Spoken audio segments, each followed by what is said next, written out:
ஈர்ப்பு இருந்தது, கண்டதும் காதல். அப்பா அம்மாட்ட சொன்னாளன்னால் சொல்லிக்கலாம் அப்புறம் அப்படின்னு இருந்துட்டா. ஆக 2 பேருக்கும் திருக்கல்யாணம் நடந்தது காந்தர்வ விவாகம். அடுத்தது ராட்சச விவாகம். ராட்சசானாமயம் விவாகம் ராட்சச விவாகம். எஸ்மின் விவாகே பரஹா பலபூர்வகம் யுத்தேன கன்யாம் அபகிருத்திய ஸ்வீகரோதி. பலத்தோட வந்தான், எல்லாரையும் சண்டை போட்டான், பொண்ணெடுத்து தான் உட்காந்து வச்சுட்டான், அழைச்சின்னு போயிட்டு ராட்சச விவாகம் உண்டானால் ராட்சசேன விதானேன உபயேமே இது சுஷ்ருமா. இதே விஷயத்த ருக்மிணி கல்யாணத்துல கண்ணன் பண்ணார். பீஷ்மகனுடைய பொண்ணு ருக்மிணி விதர்ப தேசத்தில் இருந்தார். இவர் குஜராத்தினுடைய கோடியில எங்கேயோ இருந்தார், துவாரகையில. வேகமா வாயு வேகமான ஒரே நாள்ல வந்தார், தோட்டத்தில் ஒளிஞ்சின்னு இருந்தார். பூங்கொள் திருமுகத்து மடுத்தூதிய சங்கொலின்னு சங்கநாதத்தை எழுப்பினார். ருக்மிணி வந்தா நாள் சாயங்காலம் குலதேவி பூஜைக்காக வந்தவளை தூக்கி உட்காந்து வச்சிருந்தார். எல்லாரும் எதிர்த்தா. அவன் அண்ணனிடத்திலேருந்து சிசுபாலன்லேருந்து ஜராசந்தன்லேருந்து எதிர்த்தா. மொத்த பேரி நைய புடைச்சார், செம்புள்ளி கரும்புள்ளி குத்தி தய மொட்டை அடிச்சு எண்ணெயை காப்பு அடிச்சு விட்டார். ஓடின பிற்பாடு அதே தேரோட போனார், கல்யாணம் பண்ணிட்டார்னார். இது ராட்சச விதானம். இது அவரே பண்ணது. நல்லவேளை இது எல்லா கல்யாணத்துக்கும் நம்மெல்லாம் உதாரணமே வேண்டாம், இதெல்லாம் அவளே உதாரணம் வச்சிருக்கா எப்படிங்கிறதுக்கு. கடைசியா பைசாச்ச விவாகம். பிசாச்சானாமயம் பைசாச்சா யஸ்மின் விவாகே பாபிஷ்டா சுப்தம் சுப்தாம் மத்தாம் பிரமத்தாம் வா கன்யாம் ரகசி உபகச்சத. தூங்கிட்டு இருக்கிற பெண், மயக்கமா இருக்கிற பெண், கொஞ்சம் சித்த சுவாதீனம் இல்லாத இருக்கிற பெண், அவளை தூங்கிட்டு இருக்கிறச்சவே யார் கல்யாணம் பண்ணி போடுறானோ அது பைசாச்சி விவாகம். இந்த ராட்சச விவாகமாவது முழிச்சுட்டு தூக்கிட்டு போனான். இது பைசாச்சி விவாகமா? ஆக மொத்தத்தில் 8 வகையான விவாகங்கள். இதுல முதல் 3 வகை மிக உயர்ந்த விவாகங்களா சொல்லப்படுறது. கம்யம் து அபாவே தாத்ருணாம் கன்யா குர்யாத் ஸ்வயம்பரம். கல்யாணத்தை யார் யாருக்கு பண்ணி கொடுக்கணும்? ஆமா சுவாமி, அது பெரிய கேள்வியா இருக்கு இல்லையா? ஏன்னா இப்ப அப்பா அம்மா இருக்கலாம், ஒருத்தர் இல்லாம இருக்கலாம், அப்ப யார் பண்ணி கொடுப்பா? இன்னொருத்தர்கிட்ட போய் கேட்டோம்னாலே பொறுப்பு வந்துருமோங்கிறதுக்காக ஒருத்தர் இந்த நாளை ஒத்துக்க மாட்டேங்கிறா. இன்னொன்னு இப்போ எதுக்கு இன்னொரு குடும்பத்தினுடைய வம்பு? இப்போ நம்ம பொண்ணு பிள்ளையும் நம்ம பார்ப்போம், இப்போ அவர்கள் யாரோ பார்த்துப்பா அப்படின்னு கூட பிறந்த சித்தப்பா பெரியப்பாக்களே ஒத்துக்க மாட்டேங்கிறா. அப்படி இருந்தா யார் பண்ணணும்? பிதா பிதாமகா பிராதா சகுல்யோ ஜனனி ததா கன்யாப்பிரதா பூர்வநாசே பிரகிருதிஸ்த பரப்பரஹா. முதல்ல இருக்கிறன்னா முதல்ல சொன்னவனை பண்ணவை. அவன் இல்லையா அடுத்தவன்ட்ட போ, அவன் இல்லையா அடுத்தவன்ட்ட போ, அவன் இல்லையா அடுத்தவன்ட்ட போ. நம்ம தொலைபேசி கூப்பிடு பாருங்க, நிறைய பேர் கூப்பிடுவான்னு இருந்தால் அதுக்கு ஒரு வசதி பண்ணித்தரா. அப்படின்னு அதுக்கு 5 தொலைபேசி கொடுப்பா, ஒரே எண்ணிக்கை. அந்த எண்ணிக்கை வரும், முதல்ல அடிக்கும், அடிச்சு எடுத்துட்டோம்னால் பேசாம இருந்துடும். ஆனா ஏற்கனவே நான் முதல்ல பேசியிருந்தேன்னு வச்சுக்கோ, அது அப்படியே அடுத்ததுக்கு போகும். அதை எடுத்துட்டா அடிக்கும், விட்டா அடுத்ததுக்கு போகும், 5 இடத்துக்கு போடும். அதை போல இப்ப இது முதல்ல எடுத்துக்கோ, விட்டா அடுத்ததுக்கு போ, விட்டா அடுத்ததுக்கு போ. முதல் பிதா, பெற்ற தந்தை கல்யாணம் பண்ணி கொடுக்கணும். இல்லைன்னால் பிதா மகா, தாத்தா அப்பாவுக்கு அப்பா கல்யாணம் பண்ணி கொடுக்கணும். பராதா, அதுவும் இல்லைன்னா உடம்பிறந்தவன் கல்யாணம் பண்ணணும். சகுல்யா தாயாதி, இவருடைய குலத்திலேயே பிறந்தவா பண்ணணும்.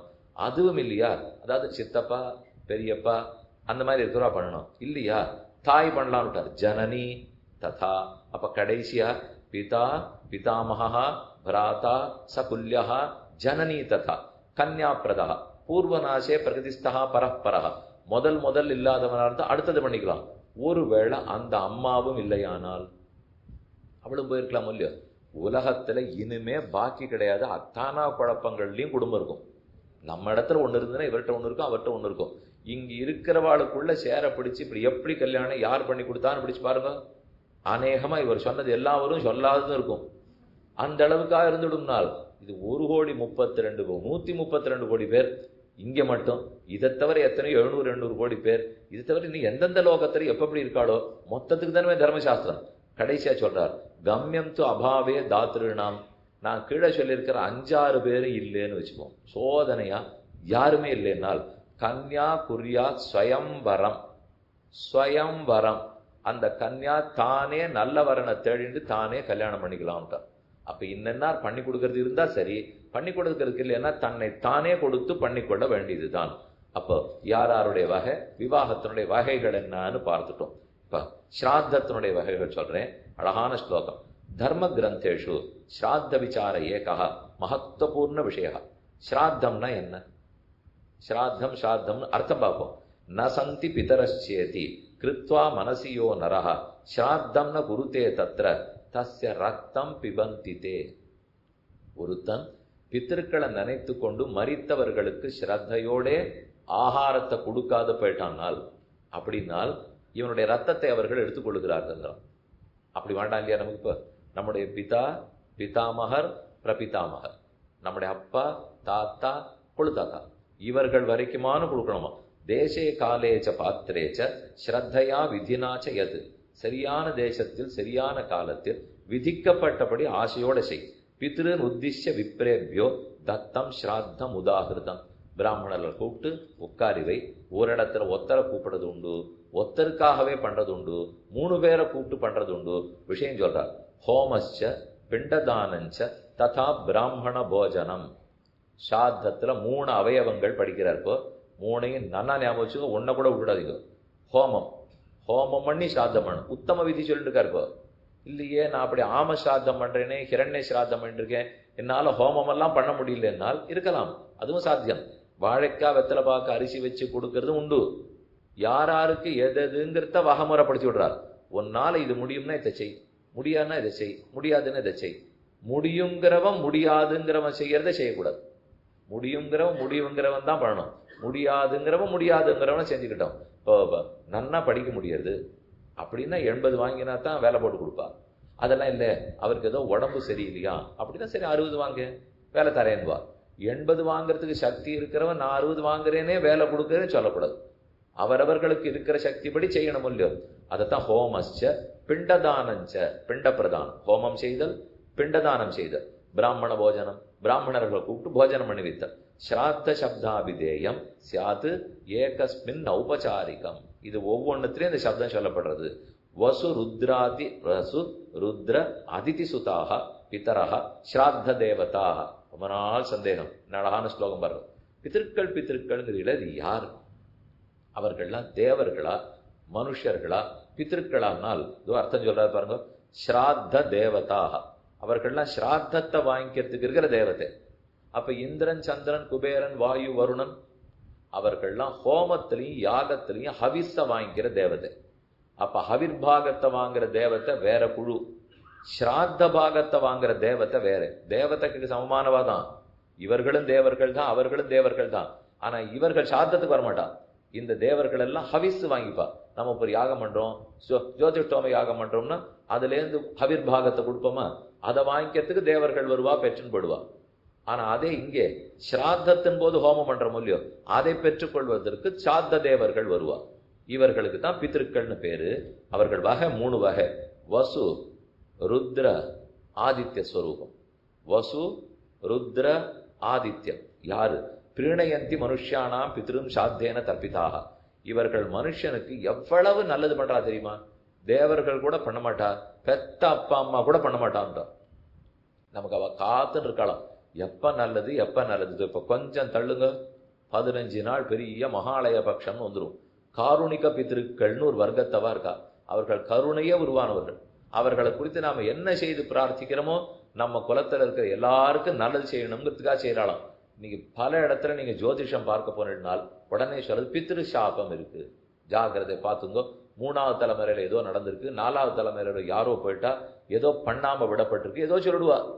சொல்லின உடனே நம்ம தேட ஆரம்பிப்போம். யார் அந்த 3ஆம் தலைமுறை தெரியலையே சுவாமி, இப்பெல்லாம் ஒன்று பெருசா எழுதி வைக்கல. இப்போ அப்ப அவர்களுக்கெல்லாம் நம்ம தேடின்னு போய் அதைதான் பிராயச்சித்தம் பண்ணுமான்னு தேடினா கிடைக்காதது. 4ஆம் தலைமுறை 5ஆம் தலைமுறை யாருக்கு தெரிய போகுது? அதனால தெரிய வராது. தெரிய வராதுன்னா இவன் தேடின்னு என்ன பண்ணுவான்? இந்த மாசம் பண்ண வேண்டிய சாத்தத்தை பண்ண மாட்டான். பண்ணலன்னா என்ன ஆகும்? இப்ப ஜோசியக்காரர்கிட்ட போறச்சே 4 தலைமுறைக்கு முன்னாடி தேடுன்னாரோ இல்லையோ, இதை போல என்னை தாண்டி 4ஆம் தலைமுறை பிள்ளை போறச்சே நான் விட்டது அந்த ஜோசியம் சொல்லுவார். எனக்கு பேரன், அந்த பேரனுக்கு பேரன் பிறப்பான், அந்த பேரனுக்கு ஏதோ கஷ்டம் வந்திருக்கும், அவன் போய் பார்ப்பான். ஜோசியக்காரர்கிட்ட பாக்குறச்சே என் பேரை சொல்லி இவர் பண்ணாம இருந்தார், அதனாலதான் நீ இப்படி பண்றேன்னுவோம். அப்ப அந்த பிள்ளை நினைச்சுக்கும், ஒழுங்கா பண்ணியிருந்தாருன்னா நாம இன்னைக்கு ஒழுங்கா இருந்திருக்கலாம், நீர் என்ன பண்ணிட்டு இருந்திருப்பாரு, இதை கூட பண்ணாது இவர் என்ன பண்ணிட்டாருனா அவருடைய கொள்ளு தாத்தா என்ன பண்ணாரு தேடிட்டார். இப்படியே போயிடக்கூடாது இல்லையோ. அப்ப நமக்கு இப்ப விதிக்கப்பட்டிருக்குன்னா அத்தை செய்வோம். வசு ருத்ர ஆதித்யாக, இதுல வசுஸ்வரூபம்.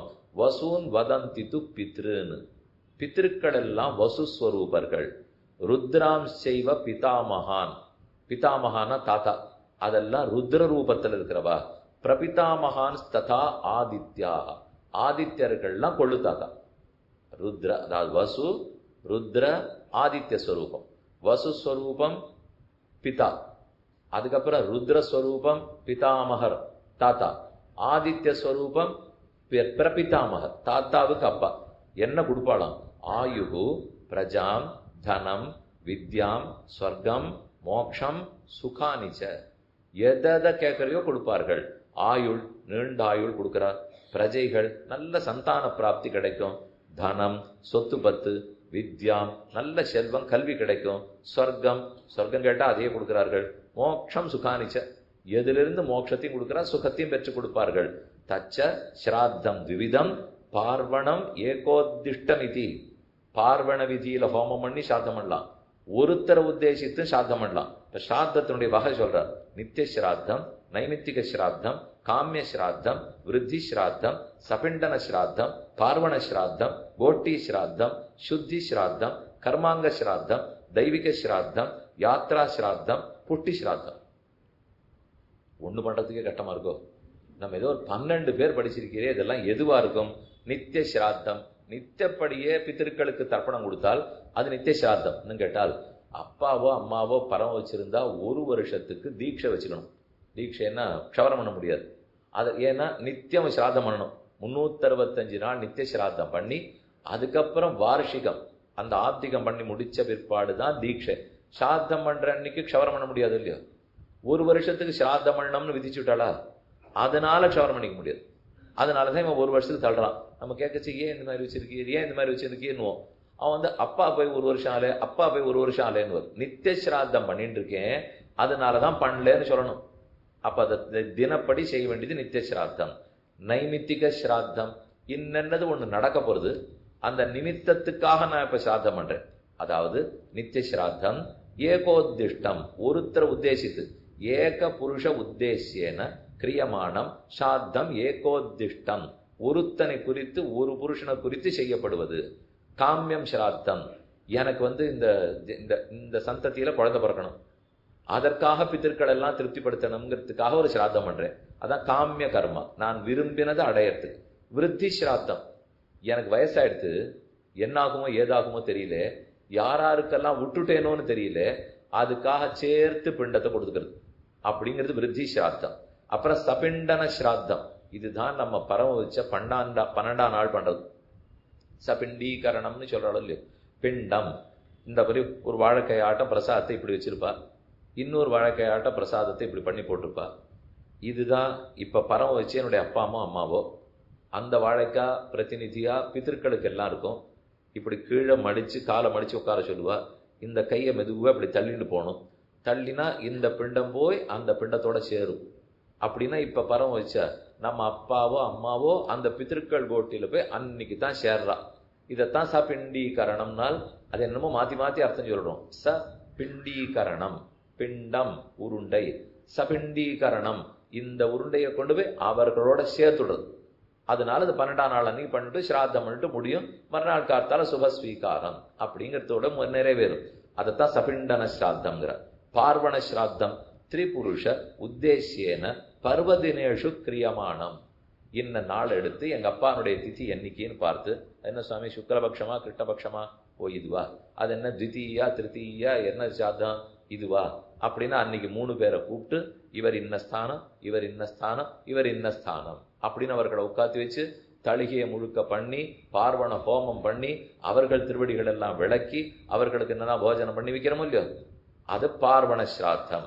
கோட்டி ஸ்ராத்தம் என்றால் யாரு என்ன தனித்தனியா கூப்பிடல.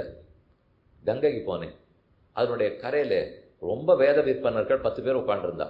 இது எப்படி நான் 3 பேரை கூப்பிடுவேன், இல்ல ஒருத்தரை எப்படி கூப்பிடுவேன்? நான் ஏதோ ஒரு நாள் வந்திருக்கேன், பார்த்தா எல்லாரும் ரொம்ப படிச்சவாளா இருக்கா. எப்ப ஒரு விப்ரன், ஒரு ஸ்ரோத்தியன், நல்ல சாஸ்திரங்கத்தவனை பார்த்தாலே சாத்தம் பண்ணுங்கிறது. சாத்தத்துக்கு காலம் படிக்க போறாரு. இன்னென்ன காலம் வச்சே, எங்க அப்பா பரம் வச்ச காலம் அன்னைக்கு, அம்மா போன அன்னைக்கு அப்படின்னு சொல்லிட்டு வரைச்சே, இல்ல அமாவாசை எடுத்துக்கோ, மாச பிரவேசம் எடுத்துக்கோ, இல்ல கிரகணத்த காலத்தை எடுத்துக்கோன்னு ஒவ்வொன்னா சொல்லிட்டு வரைச்சே, அதுல சேர்க்கிறார் கர்த்தாவனுடைய இச்சை ஏற்பட்ட காலம் சாத்த காலம்ங்கிறார். எங்கேயும் தேடின்னு போக வேண்டாமா. நான் இந்த இடத்துக்கு வந்திருக்கேன், இது ஓஹோன்னு இருக்குப்போ கண்டிப்பா எங்க அப்பாவுக்கு பண்ணணும்னு தோன்றதுன்னா பண்ணிடுவோம். நம்ம கயா சாதத்துக்கு போறோம், அங்க போகிறதுக்கு எங்க தகப்பனார் மரித்த அந்த திதியில கயைக்கு பண்ணணும்ன்ற அவசியம் இல்லை. நான் எந்த திதியில வேணா போகலாம், எந்த திதியில போய் பண்ணியிருந்தாலும் கயா சாதம். ஆனா நம்ம வீட்டுல அந்த மாதிரி நம்ம சௌரியத்துக்கு சாதம் பண்ண முடியாது. அவர் என்னைக்கு பரமவிச்சாரோ அந்த திதியை பார்த்து தான் நாம சாதம் பண்ணணும். இதே இப்ப பிண்ட பிரதானம் பத்ரிகாசிரமத்துக்கு போனால் அந்த கணக்கு இல்லை. சரி, கயையில போனாலும் இந்த 4 சதுரடி 4 சதுரடி தான் போடணுமானால் 5 யோஜன தூரத்துக்கு பண்ணலாம். எத்தனை தூரத்துக்கு கயையிலேருந்து பண்ணாலும் அதுக்கு இருக்கிற அந்த சக்தி. அதனால கோட்டி சாத்தம்னால் கோட்டியா மகான்கள் உட்காண்டிருக்கா, நன்னா சாஸ்திரம் படிச்சவா. பார்த்தா அவர்கள் அப்படியே வரிச்சு கீழ் வந்து தண்டம் சமர்ப்பிச்சு எல்லாருக்குமா பண்ணிடலாம். அவர்களுக்கு இல்லை, எங்க அப்பாவுக்கோ எங்க அம்மாவுக்கோ எல்லாருக்குமான இவாளுக்கா சுவாமின்னு கேட்டுறாதீங்க. அவர்கள் அமர்த்தி அவர்களை வரித்து அவர்களிடத்துல பண்ணிவிடுறது. அப்புறம் சுத்தி ஸ்ராத்தம். எனக்கு ஏதோ ஒரு அழுக்கு பட்டுடுது, பயம் வருது, அந்த அழுக்க போக்கிக்கிறதுக்காக சுத்தி ஸ்ராத்தம். அப்ப ஏற்பட்ட ஒரு பாபம் ஒரு களங்கத்தை போக்குறது சுத்தி ஸ்ராத்தம். கர்மாங்க ஸ்ராத்தம் இதுதான் நாந்தின்னு கேள்விப்பட்டிருக்கீங்களா? நீங்க உபநயனம் பண்ண போச்சேவோ சீமந்தம் பண்ண போனாலும் ஒண்ணு இல்ல, ஷட்டத்து பூர்த்திக்கு போனாலும் கல்யாணத்துக்கே போனாலும் கல்யாணத்துக்குள்ளேயே நம்ம ஒரு சாதம் பண்ணிருக்கோம். அதெல்லாம் என்ன கங்கணம் கட்டின்னு இருக்கேன் நான், அப்படிலாம் ஒத்துணுடுவேனா? யாரோ எங்க வீட்டுல பரம் வச்சா என் பிள்ளைதான் பண்ணணும், அதெல்லாம் முடியாது, கல்யாணம் வந்துருக்கு கிடையாதுன்னு சொல்லிட்டேன். பலரும் இப்ப ஏதோ அச்சானியம் அதெல்லாம் கூடாதுன்னு ஒண்ணு நினைச்சிட்டு இருக்கா. புது வீடு கட்டின்னு போயிருக்கோம், இப்ப போய் அப்பா சாதத்தை முதல்ல பண்ண முடியுமா சுவாமின்வா? தப்பான அபிப்பிராயம். எந்த வீடு கட்டின்னு போயிருக்கோம்னா அது நன்னா இருக்கணும்னா பித்திருக்களுடைய அனுகிரகம் இருந்தா தான் அது நன்னா இருக்கும். இதை போல எத்தையானு பேசியிருந்தா தான் அது மூட நம்பிக்கையாயிடும், அது பகவானுக்கு பிடித்ததாகவும் இருக்காது, பித்திருக்களுக்கும் பிடிக்காது. நல்ல சாத்தம்ங்கிறது ஸ்ரத்தையோட செய்யப்படுறது சாத்தம். கண்டிப்பா அது செய்ய வேண்டியது இல்ல. எனக்கு ஒரு மாசம் கழிச்சு கல்யாணம் இருக்கு, வீட்டுல வந்து பெரியப்பாவுடைய யாரோ மச்சினியனுடைய ஓரகத்துக்கு பிள்ளை, ஒண்ணு கிட்டக்கெல்லாம் இல்ல, ரொம்ப தள்ளித்தான் இருக்கார், அதுக்கு நான் போகணும்னு நினைச்சிட்டு இருக்கேன். அது எப்படி இந்த சாதத்துக்கு பண்ணிட்டு போலாமான்னால் இது என்ன நினைவுனால், இங்கேருந்து கிளம்பினவன் என்னவோ பேயா பிசாசா எங்கேயோ அலைஞ்சிட்டு இருக்கா மாதிரியும், அதை கண்டு நம்ம பயந்து போய் அதுக்கெல்லாம் போய் நம்ம பண்ணிட்டு இருக்கோம்னு ஒரு அந்த ஸ்மசானம்னு நினைக்கச்சேவே ஒரு பயம், அதை தீண்ட அப்படின்லாம் நினைச்சுக்கிறது இல்லை. இது மரணம்ங்கிறது எப்படி ஜனனமோ அதை போலத்தான் மரணம் நடந்துதான் ஆகும். அது யாருடைய குடும்பத்தில் நடக்க போறது? இன்னும் கேட்டா ஆழ்வார்கள்லாம் நாங்க சரணாதி பண்ணிட்டோம், இவர் எப்ப கூட்டின்னு போவார்னு காத்துட்டு இருக்கோம். இன்னும் வரவே இல்லையே, வாசல்ல பாப்பலாம். யார் வேணா பிரியமிவ ஆதித்யன், பிரியமான அதித்தியை வர சொல்லிட்டு எப்ப வருவார்னு எட்டி பார்த்துட்டு இருக்கா மாதிரி ராமானுஜ சம்பந்தம் ஏற்படுத்திட்டு எப்ப மோட்சம் கிடைக்கும்னு எதிர்பார்த்து இருக்கணுமா. அப்படித்தான் தர்மசாஸ்திரம் சொல்றது, அப்படித்தான் நம்ம பூர்வர்கள் எழுதியிருக்காள். என்னால் அதனால கவலைப்பட வேண்டியதில்லை, நடக்கத்தான் போறது. யாருக்காக இருந்தாலும் அப்பா போத்தான் போறார், பிள்ளை அழுத்தான் போறான். யாரு இல்லை, நான் சுமங்கலியா போகணும்னு பாக்குறேன்வா. ஏன் சுமங்கலியா போனா தான் மோட்சம் கொடுப்பேன்னு எந்த பெருமாள் சொன்னார்? அப்படிலாம் யாரும் சொல்லலை. இப்போ எத்தனையோ பேர் கூரத்தாழ்வான் பரவதித்து பிற்பாடு ஆண்டாள் எழுந்துருள் இருக்கலையான்னா, அவளை விடவா அவரோட சேர்ந்து வாழ்ந்து ஒருத்தர் இருந்தார் நம்ம கண்டுபிடிச்சிட போறோம். இனிமே இந்த சம்பிரதாயத்துக்கு அவ்வளவு நல்லது பண்ணான். அவர் தான் அடுத்த ஸ்ரீரங்க நாராயணஜியர் பட்டத்தையே நியமிக்கிறார். இன்னைக்கு சொல்லிட்டு இருக்கமே பெண்கள் முன்னேற்றம் அவர்கள் முடிவெடுத்தாள்னு நீங்க சொல்றது 1000 வருஷத்துக்கு முன்னாடி. போ 1000 ஆண்டுகளுக்கு முன்னால் கூரத்தாழ்வான் வயோவிருத்தர் பரமவிஷ்டார், அடுத்த ஆண்டாள் எழுந்துருள் இருக்கிறார். பட்டத்துக்கு ஆறு வரப்போறா தெரியல, எம்பார் இல்லை, ராமானுஜருக்கு அடுத்து எம்பார் பரமவிச்சாச்சு. அடுத்தது ஜிஎஸ் சுவாமி இல்லை, ஏன்னா பட்டர் எல்லாமே கிரகஸ்தர்கள் ஆயிட்டார். அதுக்கு சிறியாய் பெரியா இருந்தாரா, பூரநாராயணஜியர் இருந்தாரா, அவர்களை கூட்டு வந்து இந்தாங்கோ இந்த மட்டத்திலிருந்து ஸ்ரீரங்கநாத பெருமாள் கைங்கரித்து பண்ணுவோன்னு ஒரு பெண், கைம்பெண், கணவன் இருக்கிறவில்லை, அவ ஏற்படுத்தி வச்சிருக்கணும்னா இந்த சம்பிரதாயத்துல எவ்வளவு முக்கியத்துவம் அவளை கொடுத்துருப்பான்னு பாருங்க. அதனால இன்னைக்கு நம்ம பெண்கள் முன்னேற்றத்தை பேசலாம், ஆனா இன்னும் 33% வரலையே. அதை சொல்லிண்டே இருக்காளே தவிர எல்லாரும் பண்றோங்கிற ஆனா வரமாட்டேங்கிற. அப்ப கர்மாங்க சாத்தம் இப்படி சொல்லிருந்தது. கல்யாணமா இருந்தா கூட சாத்தம் உண்டு, உபநயனமா இருந்தா உண்டு, சீமந்தமா இருந்தா உண்டு. அதுக்குள்ளேயே பித்திருக்களுக்கு சிராத்தம் பண்ணிவிட்டு தான் மேல போறோம். அதான் வாத்தியார் சொல்லுவார், 9 வேஷ்டி கொண்டாங்கன்னு வரும். நாந்தி சிராத்தம்னு உடனே 9 பேர் வேணும், ஆளுக்கு ஒரு 100 ரூபா வையும், 9 வேஷ்டி கொண்டாங்கன்னால் நமக்கு அது ஒண்ணுமே தெரிஞ்சிருக்காது. ஏதோ வாத்தியார் 9 வேட்டி கொண்ட சொல்லியிருக்கார், கல்யாண பிள்ளை கடிக்கிறான் போட்டுருக்குன்னு நினைச்சிட்டு இருப்பா. அதுக்கெல்லாம் இல்லை, அது கல்யாண விஷயமே இல்லை. சாத்தம் கல்யாணத்திலையும் சாத்தம் வச்சிருக்கா. அடுத்தது தெய்வீக ஸ்ராத்தம், தேவதைகளை உத்தேசித்து பண்ற சாத்தம். யாத்ரா ஸ்ராத்தம், ஒரு இடத்துல இருந்து இன்னொரு ஊரு போறோம், தேசாந்தர கமனம், யாத்திரை போறோம்னால் அதுக்கு முன்னாடி ஒரு சாத்தம் பண்ணிட்டு போகலாம். யாத்திரை போறோம் வரப்போறோம், நன்னா நடக்கணும். எதையுமே தேவர்களை பிரார்த்தித்தா மங்களம் நுட்டும், பித்திருக்களை பிரார்த்தித்தா அசுப காரியம் நுட்டும் நினைச்சுக்க கூடாது. அப்படி இல்லைங்கிறதான் இத்தனை நாழியா விண்ணப்பம் பண்ணிருக்கேன். பித்திருக்களை கேட்கறது அத்தனை நன்மைகளையும் தான் செய்யும். தேவர்கள்லாம் சுயகாரிய புலிகள். யாரும் நம்ம பண்றதை பத்தி எல்லாம் அவளுக்கு கவலை இல்லை. இப்போ அங்க ஏதோ ஆட்டமும் பாட்டமும் ஓஹோ நடந்துட்டு இருக்கோம். ஏன்னா ஆச்சாரியர்கள் யாருடைய வியாக்கியானத்துல பார்த்தாலும் பிரயோஜனாந்தரபரர்கள். தேவர்கள்னா பகவான பிரயோஜனம்னு எதிர்பார்க்க மாட்டா, தங்க பிரயோஜனம் தான் தங்களுக்கு முக்கியம். ஆனா பித்திருக்கள்னால் என்னோட சம்பந்தம் இருக்கு, என் உறவுன்னா எப்படி உறவா இருக்கலாம்? அதுலதான் ஒரு ஆச்சரியம், தகப்பா இருக்கும், புரியவே புரியாது. நினைச்சாப்போ யார் இருப்பா பித்ருலோகத்தில்? ஏன் என் தாத்தா இருப்பார், என் பாட்டி இருப்பாருனால் எனக்கு இப்ப இந்த பிறவியில் அவர் தாத்தாவாங்க இருக்காருன்னு வச்சுங்களேன். இதுக்கு போன பிறவி நான் எடுத்திருக்கிறச்சே இதே தாத்தா எனக்கு அப்பாவா இருந்திருக்கலாம். அப்போ இப்ப இதே அந்த பிறவியா இருக்காச்சே அவருக்கு பிறந்த பிள்ளை இப்போ தான் தர்ப்பணம் விடச்சே அப்பாவுக்குன்னு அதே பிதாவை நோக்கி சொல்லலாம், நான் அவரை நோக்கி தாத்தாவுக்குன்னு சொல்லிருக்கலாம், இன்னொருத்தர் அவரை தூக்கி கொள்ளு தாத்தாவுக்குன்னு சொல்லிட்டு இருக்கலாம் இல்லையா? 3 பிறவி எடுத்துங்கோ, நான் 3 பிறவிக்கு எள்ளும் தர்ப்பணமும் பண்ணியாகணும். இந்த பிறவி நான் எள்ள விடுறச்சே இப்ப வியக்தி ஒருத்தர், ஒரே மனுஷரை பத்தி தான் சொல்லிட்டு இருக்கேன். அந்த ஒருத்தர் எனக்கு இருக்கிறச்சே அப்பாவா இருந்தார் போயிட்டார். இன்னொரு பிறவியில யாரோ ஒருத்தருக்கு தாத்தாவா இருந்தார் போயிட்டார். இன்னொரு பிறவியில யாரோ ஒருத்தருக்கு கொள்ளு தாத்தாவா இருந்தார் போயிட்டார். 3 பேரும் அமாவாசை கருத்தால தர்ப்பணம் பண்ணுவோம். அவர் பேர் வெவ்வேறையா இருந்திருக்கும். 3 ஜென்மத்தில் அவருக்கு 3 பேர் வேறையா இருக்கும். ஆனா அவர் என்ன இப்ப பட்டம் எடுத்துப்பார் தெரியுமோ? நான் அப்பான்னு சொல்லி எள்ள விடுவேன், அவர் தாத்தான்னு சொல்லி எள்ள விடுவார், அவர் கொழுத்தாத்தான்னு சொல்லி எள்ள விடுவார். இன்னும் எத்தனை பேர் யாராருக்கு எப்ப விடுவாளோ. இன்னொரு ஆச்சரியம், அதே பிதா அதே பித்திருக்கள் யாருக்கோ ஒருத்தர் பாட்டின்னு விட்டு இருப்பாரு. நீங்க இத்தனை நாளை அவர் ஆம்பளையா மட்டும்தான் பிறந்துக்கணும் நினைச்சுக்கீழே, பெண்ணாவும் பிறந்திருக்கலாமோ இல்லையோ? அப்ப பாட்டின்னு விடுவார். எப்படி யாரோ ஒருத்தர் பிள்ளையா இருந்து 8 வயசுல போயிருக்கலாமே, என் பிள்ளை கல்யாணமே ஆகாத போயிட்டான், எப்படி தர்ப்பணம் பண்றதுன்னு தெரியலையேன்னு ஒரு அப்பா எழுதுட்டு இருப்பாரு. அதுவும் நடக்கும், எதுவுமே சாத்தியம். இந்த உலகத்தினுடைய குழப்பங்கிறது சின்ன சமாச்சாரமே இல்லை. அத்தனை ஜீவாத்மாக்கள் அவனுடைய கர்மத்தாலே எங்கோ பிறக்கிறான், எங்கோ முடிகிறான், க்ஷணகாலத்துக்குள்ள முடிஞ்சு படுறது. மின்னின் நிலையில மண்ணுயிராக்ககள் எண்ணுமிடத்தர உள்ளுமின் நீரே, மின்னல் கூட ஸ்திரமா இருக்கும் போல் இருக்கு. அத்தனை ஸ்திரமான லோகம். இது எத்தனை தெரிஞ்சின்ற பிற்பாடும் அடுத்த பிறகு கொஞ்சம் நன்னா இருந்தா தேவையில்லை இப்படின்னு இவன் சொல்றானே. ஓவோ உலகினது இயல்பே, ஆழ்வார் அழுது பாடினார். இது என்னதான் இந்த லோகத்தினுடைய இயல்புன்னு தெரியல, சொல்றேன் கேட்க மாட்டேங்கிறீங்களே, சொன்னால் விரோதம் இது, ஆகிலும் சொல்லுவன் கேள்மினோ என்றார். அடுத்தது யாத்ரா ஸ்ராத்தம், புறப்படுறோம்னா பண்ற ஸ்ராத்தம். புஷ்டி ஸ்ராத்தம், சரீரம் ஆரோக்கிய கேடு வந்ததுனால் அதற்குன்னு வழிமுறைகள் சொல்லியிருக்கா. பித்திருக்களுக்கு ஸ்ராத்தம் பண்ணா இழந்த ஆரோக்கியத்தை பெற்றுக்கொள்ளலாம். இதெல்லாம் ஸ்ராத்தத்தினுடைய வகைகள் பார்த்தோமா. அடுத்தது விவகார தர்மம். ராஜான்னா கண்டிப்பா விவகாரம் இருக்கும், நித்தியப்படி அவர் பார்த்து விசாரணை பண்ணணும். ராஜசபைக்கு வந்திருக்கா, எவ்வளவு எழுதியிருக்கா பாருங்க. இன்னைக்கு இருக்கிற சட்ட திட்டங்கள்ல கூட இத்தனை இருக்கா தெரியாது. படிக்கிறேன், இதுக்கு கீழெல்லாம் நம்மளால போக முடியாது. இப்போ வெறும் பேரை மட்டும் என்னென்னதை பத்தி விசாரிப்பா, அவர் எதை பத்தி எழுதியிருக்காருன்னு சொல்றேன். 1, கடன் வாங்கி விட்டு திரும்ப கொடாவிட்டால் என்ன. 2, ஒருத்தர் இடத்துல பணத்தை போட்டு வச்சா வட்டி கணக்கு எப்படி. 3, என்னதே நிலம் இல்லை ஆனா வித்துட்டேன் அப்படின்னா எப்படி. அடுத்தது ஒருத்தருக்கொத்தர் துணை சேர்த்து கொண்டு வியாபாரம் பண்றாலும் 2 பேர் சேர்ந்து பண்றோம், 4 பேர் சேர்ந்து பண்றோம், அந்த வியாபாரத்தை எப்படி செய்யணும். அடுத்தது இன்னாருக்கு பரிசு கொடுக்குறேன்னு சொன்னேன், எழுதிக்குமோன்னு மொய் எழுதுவா, என்ன பேருன்னு எழுதிட்டு இருப்பா.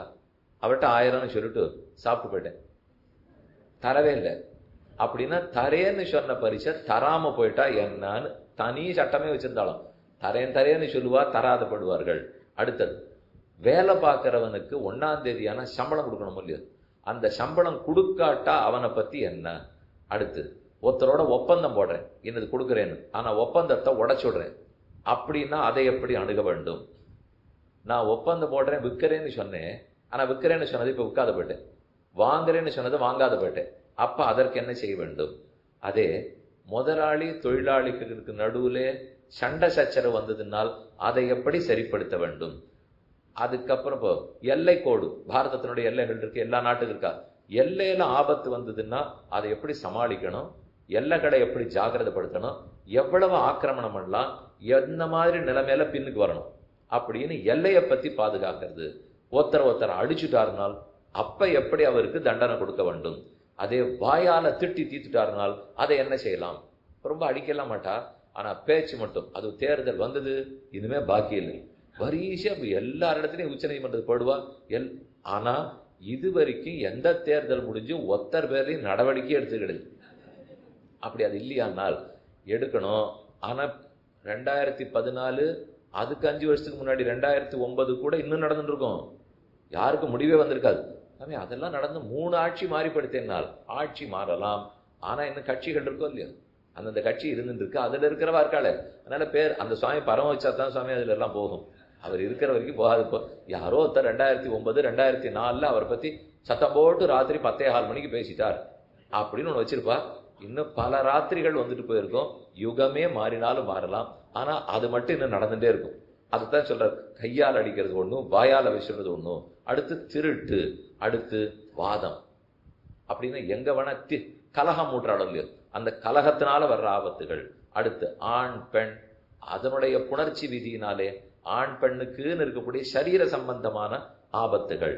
ஆணும் பெண்ணும் விவாக விதி, கல்யாணம் பண்ணிக்கிறது எப்படி, கல்யாணம்னா ஒத்து வரலைன்னா எப்படி, கல்யாணத்தும் போது என்னென்ன கொடுக்கணும் என்னென்ன வாங்கணும் அதெல்லாம். அடுத்தது சூதாட்டம், இன்ன பணம் வச்சு ஆடுறது. இப்போ இவா ஜெயிச்சா இன்ன தரேன் அப்படின்னு பெரிசா இருக்க. இப்போ இன்னைக்கு அது மட்டையடி ஆட்டத்துலேருந்து ஆரம்பிச்சு எல்லா இடத்துலையும் இருக்குங்கிறாலும் இல்லையோ, அதெல்லாத்தையும் சமாளிக்கிறதுக்கு வழி என்ன. அப்புறம் கணவன் மனைக்கு எப்படி, சூதாட்டத்தை எப்படி, அப்புறம் இன்னாருடைய சொத்து பத்து வருமே, அப்பா அம்மாவுடைய சொத்து இன்னாருக்கு வந்தால் அந்த பிள்ளைக்கு உண்டா இல்லையா, அது அவளுக்கு போகுமா அவனுக்கு போகுமா, நாட்டு பொண்ணுக்கு என்ன, வந்த மருமகனுக்கு என்ன, இந்த சொத்து ஒண்ணு கொடுத்தா போருமா, 4 சொத்து இருக்குன்னா 1 கொடுத்துட்டா போருமா, இல்ல இன்னொரு 3 கொடுக்கணுமா என்பதெல்லாம் பத்தி சட்டங்கள் என்று ஒரு 16 வகையா பிரிச்சு இப்படித்தான் மனு பகவான் சொல்லிட்டார். இல்ல 16 போராதுன்னுட்டு யாக்ஞவல்கர் இதையே 25 வகையாக்கினார். இவர் ஏற்கனவே 16 நமக்கு தலை சுத்துறது, இதுக்கு மேல இன்னும் சட்டங்களை போட்டு 25 வகையா இத பாத்துங்கோ என்பது.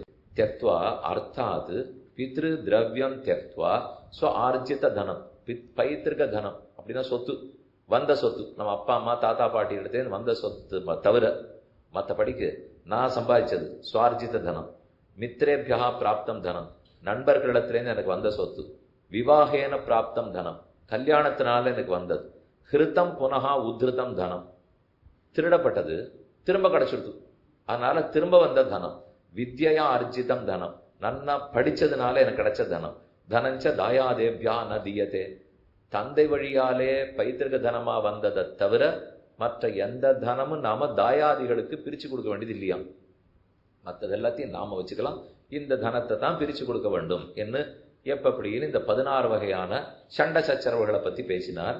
துவாபர யுகே வியாசேன சமுத்பாதிதாக திருத்தராஷ்டிராதயா சுதாக. இப்போ பிள்ளைகள் பிரிக்கிறார். இத்தனை வகையான பிள்ளைகள் இருக்காங்கன்னா உங்களுக்கே தலை சுத்தும் பாருங்க. இப்போ இப்படி கூட இருப்பாளானால் வெளிநாட்டுல எல்லாம் இதெல்லாம் ரொம்ப சகஜம். ஆனா அவர்களுக்கு தான் இது தெரியும்னு நினைச்சிட்டு இருக்கோம். நீங்க இப்ப வெளிநாடு போகணும் அப்படிங்கிறதுக்காக ஏதாவது ஒரு விண்ணப்ப படிவம் போடுங்களேன், போடுவோம், கேட்பாளர் இல்லையா, இன்னது உனக்கு ஒரு இது வேணும், அது இருந்தா தான் போகலாம் அப்படிங்கிற. அப்புறம் எழுத ஆரம்பிப்போம். எழுத ஆரம்பிச்சா கேட்பா, உனக்கு எத்தனை குழந்தைகள் இருக்கா, உன்னுடைய மனைவிக்கு எத்தனை குழந்தைகள் இருக்கான்னுவா. இது என்னது ரெண்டு புரியலையே, என்னால் புரியலன்னா இருக்கு. அதை போல எத்தனையோ ஆபத்துகள்லாம் இருக்கு. இன்னைக்கு மட்டும் இல்லை, இப்ப இவர் சொல்லிருக்கிறதுல என்ன, இவர் சொல்லுவது என்னன்னு சொல்றேன், அதுக்கப்புறம் நீங்களே பார்த்துக்கலாம். ஔரச புத்திரா. இப்ப இது எதுவுமே ஏதோ விஷயத்தை பத்தி பேசியிருக்காரேன்னு நினைச்சிட வேண்டாம். இப்போ எல்லாத்த பத்தியும் தர்மசாஸ்திரம் இருக்குன்னு சொல்ல வரேன். இப்போ ஏன்னா ஹிந்து தர்மத்துக்கு முன்னேற்ற பாதையே தெரியாது, வருங்கால கண்ணோட்டமே கிடையாது, நாங்க தான் அதெல்லாம் பார்க்கிறோம்னு ஒரு பொய் குற்றச்சாட்டு வச்சுட்டே இருக்காளுங்க. எவ்வளவு நாளைக்கு முன்னாடி எது சாத்தியம்ங்கிறத ஒருத்தர் எழுதியிருக்காருன்னு தெரிஞ்சிருந்தால்தான் நாம எவ்வளவு தூரம் முற்போக்குவாதிகளா இருந்திருக்கோம். நமக்கு பிற்போக்கே தெரியாது. சனாதன தர்மத்துக்கு தெரிந்ததே முற்போக்குவாதம் தான். ஔரச புத்திரா, இதுதான் ரொம்ப முக்கியமான புத்திரர். கைப்பிடித்த தாரம் மனைவி, மனைவியின் வயிற்றிலிருந்து பிறந்தவன் ஔரச. ஔரச புத்திரன் பிரதானமான புத்திரன். க்ஷேத்ரஜ்ஞஜா, க்ஷேத்ரஜ புத்திரா என்றால் புருஷோ பீஜபூதா நாரீச்ச க்ஷேத்திரபூதி இது பரிகல்பத்தே. கல்யாணம் ஆச்சு, அந்த பெண்ணு தான் க்ஷேத்திரம், அவள் தானே கர்ப்பவதியா போறா. அந்த க்ஷேத்திரத்துல பிறந்தவ, ஆனால் இந்த புருஷனுக்கு அல்ல. இவனுக்கு பிறக்கல, க்ஷேத்ரஜஹ, க்ஷேத்திரத்தில் பிறந்தவனால் அந்த வகைக்குள்ளதான் இன்னைக்கு அவ்வளவா குழந்தைகள் பிறக்கலேன்னு விட்டால், அப்ப அதற்குன்னு செயற்கை முறையிலெல்லாம் நிறைய பண்ண வேண்டியிருக்கோம் இல்லையோ, எல்லாம் க்ஷேத்திரஜ புத்திரன். அந்த க்ஷேத்திரத்துல பிறந்திருக்கான், ஆனா இவனுக்கு பிறக்கலையோ இல்லையோ, அவனுடைய சொத்து பத்தி உரிமையெல்லாம் எழுதிட்டான். உண்டு, இது இன்னைக்கு ஏற்பட்டதில்லை. பிருகஸ்பதி தெரியுமா உங்களுக்கு? தேவர்களுக்கெல்லாம் குலபதி, தேவர்களுக்கு அவர் தான் குரு. அந்த பிருகஸ்பதிக்கும் சந்திரனுக்கு இந்த சண்டை வந்துடுது. பிருகஸ்பதியினுடைய தர்மபத்னி இடத்துல குழந்தை பிறக்கிறா, அது பிருகஸ்பதியினுடைய குழந்தையா சந்திரனுடைய குழந்தையான்னு இதே விசாரம். க்ஷேத்திரம் யாருது, இன்னாருக்கு குழந்தைன்னு சொல்லணுமா இணையாருக்குன்னு சொல்லணுமான்னா அந்த விசாரம் பாகவத புராணத்தில் இருக்குன்னு வச்சுக்கோ. எதுக்கு சொல்ல வந்தேன்னா அதை பத்தி எழுதப்பட்டிருக்கிறது. 2வது க்ஷேத்திரஜன், 3 தத்தகன். அந்த க்ஷேத்திரஜன் சொல்ற பாருங்க, துவாபர யுகத்தில் வியாசராலே உத்பாதனம் செய்யப்பட்ட திருத்தராஷ்டிரனுடைய சுதாக, திருத்தராஷ்டிராதய சுதாக, திருத்தராஷ்டிரன் முதலான பிள்ளைகள். வியாசராலே அம்பா, அம்பிகா, அம்பாலிகா எல்லாம் பீஷ்மாச்சாரியர் கொண்டு வந்தார். ஒருத்தி மட்டும் நான் காசிராஜனை விரும்புறேன்னு சொல்லிட்டு போனா, அப்புறம் அவனும் மன்னிக்கல இவரும் மன்னிக்கல. அவ போய் இவர் எல்லாரையும் கொல்றதுக்காகவே வந்து சிகண்டியா பிறந்தாள் ஒரு சரித்திரம் கேள்விப்பட்டிருக்கீங்களோ இல்லையோ. பாக்கி 2 பேர் இருந்தாலே, அந்த 2 பேருக்கு குழந்தைகள் பிறந்தாலும் இல்லையோ, அதுல ஒருத்தன் தான் பாண்டு, இன்னொருத்தன் தான் திருத்தராஷ்டிரன். இதுல உற்பத்தி பண்ண வேண்டிய தந்தை இல்லை, அவர் இல்லை. அதாவது விசித்திர வீரியன் சித்திராங்கதன்னு 2 பேர் இருந்தா, அதுல ஒருத்தன் போயிட்டான், இன்னொருத்தன் தான் இருந்தான். அவனுக்கு தான் இந்த கல்யாணம் நடந்தது. அப்ப வேதவியாசரை கூப்பிட்டு அவர் அனுகிரகத்தால குழந்தை பிறந்ததுன்னு பார்த்து, அதுலயும் வீட்டுல வேலைக்கு வச்சுட்டு இருந்த ஒத்திக்கு விதுரர் பிறந்தார்ன்ற அளவு பார்த்தோம் இல்லையோ, கதை கேள்விப்பட்டிருப்பீங்களே. அப்ப அது எல்லாமே க்ஷேத்திரஜன்.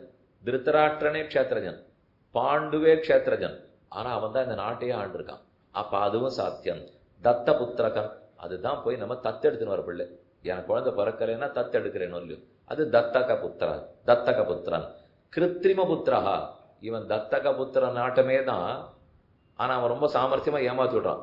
புத்திரோயம் தத்தக துல்லியோ பவதி ஏனாசோ கிரஹ்யதே சத ஜாத்தியோ பவதி மாத்ரு பித்ரு விஹீனா கஷ்சித்யதி பிரலோபன பிரதர்சன பூர்வகம். ஏமாத்தி தன்னை ஒத்தனை தத்தெடுத்துக்கு வச்சுட்டான். இவன் தத்தக புத்திரன் இல்லை, கிருத்திரிம புத்திரன். கிருத்திரிமங்கிறதுனால ஏமாற்று பேர் வழி. ஆனா அவன் என்ன பண்ணிட்டான், தனக்கு அப்பா அம்மா இல்லை.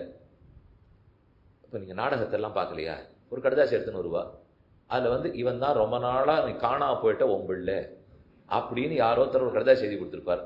இவன் வருவான், அது வர்ற சமயத்துக்கு குறுக்க யாரான்னு ஒருத்தர் ஏமாற்று பேர் விடுவார்.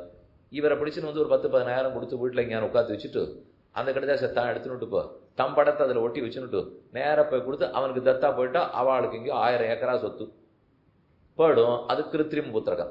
அந்த கிருத்திரிம புத்திரனா வந்துட்டாலும் ஏமாற்றத்தினால வந்திருந்தாலும் தத்த புத்திரனுக்கு இருக்கிற உரிமை இருக்கு அவனுக்கு. ஏன்னா அவன் தத்து எடுத்துட்டான்னு அர்த்தம். ஏமாந்து தத்து எடுத்துட்டானா, தெரிஞ்சு தத்து எடுத்துட்டானா அப்புறம். ஆனா உண்டோ இல்லையோ, அவன் கிருத்திரிம புத்திரன். கூடஜ புத்திரன், அதாவது ஸ்வகிருஹே யதி காபி ஸ்திரீ பரத்ரதிரித்தேன கேனாபி புருஷேன பிரச்சன்ன பாவேன புத்திரம் ஜனயதி. மறைத்து பெறப்பட்ட பிள்ளை அப்படின்னா பெண்ணு வீட்டிலேயே இருக்கா, இந்த புருஷனோட சம்பவம் இல்லை, இந்த புருஷனுக்கு அந்த குழந்தை பிறக்கல, ஆனா யாரோ தான் யாரும் தெரியாது அப்படின்னு இருந்தா கூடமாவே பிறந்து, கூடமான மறைந்து ரகசியமாயின்னு அர்த்தம். அப்ப அந்த பிள்ளை கடைசி வரைக்கும் இன்னாருன்னே தெரியாத வளர்ந்துட்டு இருக்கானோ இல்லையோ, ஆனா இவன் பிள்ளை இந்த வீட்டுல தான் அவ பெற்றிருக்கிறதுனால கூடஜ புத்திரன். கானீன புத்திரன் அப்படின்னா கன்யாவுக்கு பிறந்த பிள்ளை கானீனன். யாரு? கர்ணன். கர்ணன் கன்யாவுக்கு பிறந்த பிள்ளை. அப்ப அவனுக்கு உண்டானதெல்லாம் என்னென்ன, அவனுக்கு சட்டத்திட்ட என்ன சொல்றதுன்னு எழுதியிருக்கார். இவர் போட்டிருக்கார், கானீன புத்திரஸ்ய உதாகரணம் யதா மகாபாரதே கர்ணஹா. கர்ணன் குந்திக்கு பிறந்தது கானீன புத்திரன். கிரீதஹா, கிரீதஹான்னா விலை கொடுத்து வாங்கின பிள்ளை. இது தத்தபுத்திரன் இல்லை. தத்தபுத்திரனுக்கு விலை கொடுக்கணுங்கிறது இல்லை, ஆனா இந்த இடத்துல விலையே கொடுத்து வாங்கிற. சுனச்சேப சரித்திரம் பார்த்திருப்பேன். ஹரிச்சந்திரன், ரோஹிதாக்ஷன், அங்க சுனச்சேபன் வாங்கிட்டு வந்து விஸ்வாமித்திரரால காப்பாற்றப்பட்டார்னு ஒரு கதை வரும். அந்த சரித்திரத்துல பணம் கொடுத்து வாங்கினவா, அது கிரீத புத்திரன். புத்திரிகா புத்திரஹா, ரொம்ப புரட்சி இது. புத்திரிகா புத்திரஹானால் முதல் கதை சொல்றார், பெண்ணுக்கு பிறந்த பிள்ளைய பிள்ளையா ஸ்வீகாரம் பண்றது. புத்திரிகா புத்திரன், இவருக்கு பிள்ளை இல்லை, ஆனா பிள்ளை வேணும். வேணும்னா பொண்ணுக்கு குழந்தை பிறக்காது, அந்த குழந்தை எடுத்துன்றது புத்திரிகா புத்திரன். அதுவும் சாத்தியம் இல்லைன்னு வச்சுக்கோ. அந்த பொண்ணுக்கு பிறந்திருக்கணுமே, பிறக்கல, அந்த பெண்ணுக்கு பொன் குழந்தை பிறந்திருக்குன்னு வச்சுக்கோ. பிறந்திருந்தால் ஒரு பெண்ணையே பிள்ளையா பாவிச்சு எடுத்துட்டா புத்திரியே புத்திரனா எடுத்துக்கிறதான். அது புத்திரிகா புத்திரன் இருக்கிறது பெண்ணு. அந்த பெண்ணையே புத்திரனா ஸ்வீகாரம் பண்ணிக்கிறேன்னு சொல்லலாமா? சொல்லலாம ஒரு சாத்தியம் இருக்குன்னு தெரியுது. ஏன்னா பொதுவா ஸ்வீகாரம்னா அந்த நாள்ல சொத்து பத்து ஆஸ்தி, அதை விட என்ன சொல்லுவா, கர்மம் பண்றதுக்கு பிள்ளை வேணும். அதனாலே உபநயனத்துக்கு முன்னாடி தான் பிள்ளை எடுத்துக்கணும்னு ஒரு வழக்கம் வச்சிருந்தா. உபநயனம் ஆன பிற்பாடு தத்து எடுக்க மாட்டான். உபநயனத்துக்கு முன்னாடி எடுத்துக்கணும். அப்பதானே அவனுடைய கோத்திரம் சூத்திரம் பிரவரம் எல்லாத்தையும் சொல்லி இவன் பண்ண முடியும். அப்பதானே இவனுக்கு பண்றவனா காரியம் பண்றவனா வருவான். அதனால அப்படி வச்சிருந்தா. அப்படின்னு சொல்லும்போது உபநயனத்துக்கு முன்னாடின்னு சொல்லச்சே பெண் குழந்தைய தத்து எடுக்கிறதுன்ற பேச்சே இல்லையே. எப்போ உபநயனத்துக்கு முன்னாடின்னு சொன்னாலும் உபநயனம் இருக்கிற குழந்தையா இருக்கணுமே. அப்படின்னா பிள்ளை குழந்தைய தான் எடுத்திருந்தா. ஆனா இன்று அப்படி இல்லை.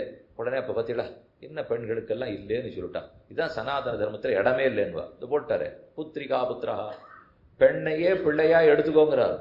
பெண் குழந்தை எடுத்துக்கோ, அதை பத்தி இல்லை. இப்போ அந்த பெண்ணே பிள்ளை உண்டே கேள்விப்பட்டிருப்பீங்க இல்லையோ. இதே சிகண்டி ஆனா பெண்ணா பிறக்கிறச்சே ஒரு மாதிரி இருந்து மாறி வந்தாலும் இல்லையோ. பங்காஸ்வன் ஒருத்தனை பத்தின சரித்திரம் மகாபாரதத்தில். அவன் முதல்ல ஆணா இருந்தான், அப்புறம் பெண்ணாயிட்டான். ஆணா இருக்கும்போது கல்யாணம் பண்ணிட்டு 100 பிள்ளைகள் பெற்றான். பெண்ணா இருக்கும்போது ஒரு புருஷனை கல்யாணம் பண்ணி 100 பிள்ளைகள் பெற்றான். அவனுக்கு ராஜ்யம் இருந்தது. 200 பிள்ளைகளையும் சேர்த்து நாட்டை ஆளுன்னு கொடுத்தான். ஆண்டுட்டு இருந்தா. ஆனா யாரோத்த இந்திரன் வந்து இவ 2 பேரும் கலகம் ஓட்டி விட்டுட்டான். அது எப்படி அவன் பொண்ணா இருக்கிறச்சே பிறந்தது பிள்ளையா இருக்கிறச்சே பிறக்கும் ஒரே உரிமை இருக்குமா? நீங்க 2 பேரும் போய் கேளுங்கன்னுட்டான். அது இவனுக்கு தெரிய வந்தது. ஒரே கலகம் சண்டை. அதுக்கப்புறம் இந்திரன் இடத்துல சொல்றான், இப்படி போய் என்ன அநியாயம் பண்றேன், நான் உனக்கு என்ன தப்பு பண்ணேன்னு இந்திரன்ட்ட கேட்டான். சரி சரி, நீ ஏதோ என்கிட்ட தவறா நடந்துட்டே, அதுக்கு தான் இப்படி பண்ணேன், பரவாயில்ல போனா போறது. இப்போ 200 பேரும் அடிச்சுட்டு பிராணம் படுது. போன அப்புறம் இந்திரன் கேட்கிறான், எந்த 100 பேர் நான் உயிர்ப்பித்து எழ செய்யட்டும்னா? ஆணா இருக்கிறச்சே பெத்த 100 வேணுமா, பெண்ணா இருக்கிறச்சே பெத்த 100 வேணுமான்னா? ஒரு நிமிஷம் யோசிச்சுட்டு பங்காசம் பதில் சொல்லிட்டான், நான் பெண்ணா இருக்கிறச்சே பெத்த 100 தான் வேணும்னா. ஏன் ஆணா இருக்கிறச்சே பெத்தது வேண்டாமன்னால் பெண்ணுக்குத்தான் பெத்ததை ரட்சிக்கிறதுல உரிமை அதிகம், பொறுப்பு அதிகம், ஆணுக்கு இல்லைன்னுட்டான். அதனால நான் என் பெண் குழந்தை பெண்ணா இருக்கிறச்சே பெத்த குழந்தைகள் என்னால். அதுக்கப்புறம் 200 பேரும் இந்திரன் எழுதி கொடுத்தான்னு வச்சுங்கப்போ. அப்ப எதுவும் சாத்தியம். பெண்ணா இருந்து மாத்திருக்கான், பிள்ளையா இருந்து மாத்திருக்கா. இது பொண்ணையே பிள்ளையா ஸ்வீகாரம் பண்ணி கொள்ளலாம் என்பது வழக்கம். அப்ப கிரீத புத்திரன், புத்திரிகா புத்திரன், ஸ்வயம் தத்தா. யார அப்பா அம்மா தத்துக்கு தெரியல இல்ல. இப்போ பிள்ளையே வந்தான், என்ன தத்து எடுத்துக்கோன்னு கேட்டான். கேட்டா எடுத்துனுட்டா. அப்ப ஸ்வயம் தத்தா, தானே தத்த புத்திரன் ஆயிட்டான். சகோடா. சகோடானால் யாரோ ஒரு பெண்ணு கர்ப்பவதியா இருக்கா. கர்ப்பவதியா இருக்கிறது, அவ கர்ப்பவத்தின்னு இவனுக்கு தெரியல. தெரியாம கல்யாணம் பண்ணிட்டான். 12 பிற்பாடு இங்க புகுந்த வீட்டுக்கு வந்தவ குழந்தை பெற்றுட்டா. அந்த பிள்ளைக்கு பேர் சொல்ற சகோட புத்திரஹா. ஏனால் சகோட கர்ப்பே யா கர்ப்பிணி சம்ஸ்கிரியதே ஞாதா அஜ்ஞாதாபி வாசதி ஓடுகு ச கர்ப்போபவதி. ஓடா ஓடு ச கர்ப்போபவதி. அவன் கணவன் மனைவியோட கூட இருந்தே தானே தான் பிறக்கிறத பாக்குற மாதிரி கல்யாணம் பண்ணிட்டு பிறந்திருக்கானோ இல்லையோ. ஏன்னா இப்ப இந்த பிள்ளைக்கு தான் இந்த பிள்ளை உருவான பிற்பாடுன்னா அப்பா அம்மாவை கல்யாணம் ஆயிருக்கு. அப்ப பிள்ளைக்கு அப்பா அம்மா கல்யாணத்தை பண்ற பாக்கியத்தோட பண்ணிருக்கானோ இல்லையோ. அதனால சகோட புத்திரன்னு பேரான். அடுத்தது பௌனர்புவஹா. அது 11வது வகை சொல்றார். பரபூர்வா ஸ்திரீ த்விதா புனர்பூஹு ஸ்வைரணி சேதி. அதாவது ஒருவேளை கைம்பெண் ஆயிட்டா, இல்ல கணவன் விட்டுட்டான். அது அந்த நாள்ல ரொம்ப சகஜம் இல்லையோ. அவன் விட்டுட்டு போயிட்டான். விட்டுட்டு போயிட்ட பிற்பாடு அவளுக்கு ஒரு சம்பந்தம் ஏற்பட்டு குழந்தை பிறந்துடுது. பிறந்தால் மீண்டும் பிறந்தவன் பேர் கொடுக்குறார். அவனுக்கு பௌனர்புவா. தானே அப்ப பண்ண சாத்தியம் தெரியுது இப்போ. அப்படிங்கிறது பௌனர்புவாங்கிற புத்திரன். கடைசியா சொல்றது அபவித்த புத்திரஹா. அபவித்த புத்திரனால் அதான் விஸ்வாமித்திரருக்கு சகுந்தலா பிறந்தது. எப்படின்னு சொல்றேன். யார் காப்பாத்தினா? விஸ்வாமித்திரருக்கும் மேகலாவுக்கும் சகுந்தலை பிறந்துட்டா. சகுந்தல பறவைகள், சகுனி பறவைகள், அதுகள் பார்த்து தங்களுடைய சிறகால மறைச்சு கொண்டதுனால சகுந்தலா. சகுந்த பறவைகளாலே லாலனம் பண்ணப்பட்டபடியால் சகுந்தலா. இது அவளுக்கு பேர். கண்வ மகரிஷி தானே வளர்த்தார். அப்ப இவர் பெத்தவர் குழந்தைய விட்டுட்டு போயிட்டார், இன்னொருத்தர் வளர்க்கிறார். இப்ப இந்த குழந்தை கண்வருக்கு அபவித்த புத்திரன். என்ன இன்னொருத்தர் பெத்ததன்னா நான் வளர்த்தேன், நான் தத்து எடுத்துக்கலையே. தத்து எடுக்கல, பெத்தது நான் இல்லை. பெரியார் ஒரு பாட்டுல சொல்றார், தத்து கொண்டாள்களோ தானே பெத்தாள்களோங்கிறார். கண்ணனை போட்டு யசோதை அடிக்கிறாளாம். அடிச்சதை ஊர்க்காரெல்லாம் பார்த்து இவ பெத்த பிள்ளையா இருந்தா அப்படி அடிப்படா அப்படின்னு சொல்றா. அவ வந்தது கோபம் எடுக்கு. யாரு சொன்னா நான் பெத்த பிள்ளை இல்லைன்னுட்டு? அவ கடைசி வரைக்கும் இது வந்த பிள்ளைன்னே ஒத்துக்கல. நான் பெத்த பிள்ளைன்னு தான் சொல்லியிருந்தா. கிளம்பியும் படுத்து பிள்ளை 10 வயசுக்கு. ஆனாலும் யசோதையை பொறுத்த வரைக்கும் நான் பெத்த பிள்ளை. அவ என்ன சொல்லிட்டாள்னால், நீ பெத்ததா இருந்தா அடிப்பியான்னா, நான் பெத்ததைத்தான் நான் அடிப்பேன், வந்ததை நான் அடிக்க போறேன். நான் பெறவே தான் நான் அடிச்சிருக்கேன். அதனால இந்த புள்ள அபவித்த புத்திரா என்ன, இதெல்லாம் இந்த புத்திர விசாரத்தில் தத்தக புத்திரன் இன்னென்ன படிக்குன்னு சொல்லியிருக்கார். இப்ப கடைசி 5 நிமிஷம் பிராயஷ்சித்தம் என்னன்னு பார்த்துருவோம். கண்டிப்பா பண்ணணுமோ இல்லையோ, எதோ நடந்திருக்கு இப்போ பாபங்கள்லாம், அந்த கர்மத்துக்கு பிராயஷ்சித்தம் வேணும். என்ன மாதிரி பண்ணலாம்? இத்தை மகாபாதகம், அனுபாதகம், உபபாதகம், அபாத்ரீகரணம், மலினீகரணம், பிரகீர்ண கச்சேதி. இன்னென்னது நம்ம பண்ணியிருக்கிற பாவத்தை முதல்ல வகைப்படுத்துறா இருக்கும். நம்ம பண்ணினது எத்தனையோ இருக்கலாம். திருவங்கியாழ்வார் பாட்டிலே, நானே நானாவித நரகம் புகும் பாவம் செய்தேன். நானாவிதமான நரகத்துக்கு போக வேண்டிய எல்லா பாவத்தையும் நானே பண்ணிட்டேன். அவர் சொல்றது, நான் பண்ண பாவத்துக்கு மட்டும் நீ நரகம் கொடுக்கணும்னால் நீ ஏற்கனவே சிருஷ்டிச்சு வச்சிருக்கிற 25 போறாது. 26வது பண்ணாதான் உண்டு, சிருஷ்டித்தாத்தான் உண்டு. ஆனா உன் கருணைக்காக நீ வைகுந்தம் கொடுக்கணும்னு முடிவு பண்ணிட்டே, இந்த வைகுந்தம் போறாது, இன்னொரு வைகுந்தம் சிருஷ்டிச்சாதான் உண்டு. உன் கருணையை பார்த்தினியானா வைகுந்தத்தை சிருஷ்டிச்சுக்கோ, என் பாவத்தை பார்த்தியானா இன்னொரு நரகத்தை தான் நீ சிருஷ்டிக்கணும். எது வேணுமோ கொடுங்கிறாரு. அப்படிப்பட்ட நரகத்துக்கு போற பாபங்கள் இன்னென்னவை? மகாபாதகானி பஞ்ச, 5 மகாபாதகங்கள். இன்னென்னது மகாபாதகம், இன்னென்னது அனுபாதகம், இன்னென்னது உபபாதகம். இதுல வேற பிரிச்சிருக்கா போது. இது சொல்வாள் இல்லையா, இவர் யாரா இருக்கார்? இப்போ இவர் மேலாளர், துணை மேலாளர், இணை மேலாளர், உதவி மேலாளர் இப்படின்னு போடுற மாதிரி இப்ப பாதக, அனுபாதக, உபபாதக, மகாபாதக என்று பல வகைகள். இதுல மகாபாதகம் பிரம்மஹத்யா, பிராமணனை கொண்டுட்டான், பிரம்மஹத்யா. மத்தியபானம், கள்ளு குடித்தல். ஸ்தேயம், அதாவது திருட்டு. குரு தல்பகமனம், யார் குரு? ஆச்சாரியன். ஆச்சாரியனுடைய தர்மபத்தினியிடத்துல தப்பா நடந்துள்ளது. இவையெல்லாம் மகாபாதகங்கள். அதிலே பிரம்மஹத்யா சமானி, சமானானி, பிராமணனை கொல்றதுக்கு சமமான எது தெரியுமோ? குருநாம் ஆதிக்கேன அதிக்ஷேபா. குரு நமக்கு ஒண்ணு சொல்லிக் கொடுக்கிறார், உமக்கு தான் தெரியுமா, இது எனக்கும் தெரியுமேன்னு எதிர்க்கிறான் பாருங்க. பிரம்மஹத்யா தோஷத்துக்கு சமம்ங்கிறார். நம்ம ஏதோ அதுதான் ரொம்ப பெருசாக்கம், இதெல்லாம் நம்ம சின்னதாக்கம் நினைச்சிட்டு கூடாது. அதுக்கு தான் போடுறாரு. இப்போ இன்னென்னத்தை நீ நினைச்சே பார்க்க மாட்டே, ஆனா அது பிரம்மஹத்தி தோஷத்தோட சமம். குருவனிடத்துல அதிக்ஷேபம் பண்ணி உனக்கு தான் தெரியும்னு திமிரோட கேட்டியானால் அதத்தனை பாபம். அது சுகிருத் வதா, நமக்கு நண்பன் ஒருத்தன் இருக்கான், நன்னா இருக்கணும்னு நினைச்சோம், அவனை என்னமோ தெரியல கொன்னுட்டேன். நாஸ்திகத்வேன வேத குத்சனம், ஆமா உங்க வேதத்துல என்ன பெருசா சொல்லி இருக்கு, ஏதோ கட்டுக்கதை அப்படின்னு நாஸ்திகவாதம் பண்ணி வேதத்தை குற்றம் சொன்னியானாலே பெரிய தோஷம். அது பிரம்மஹத்யாவுக்கு சமம். அதீதஸ்ய வேதஸ்ய நாசனம் இத்தேத சதுஷ்டயம்.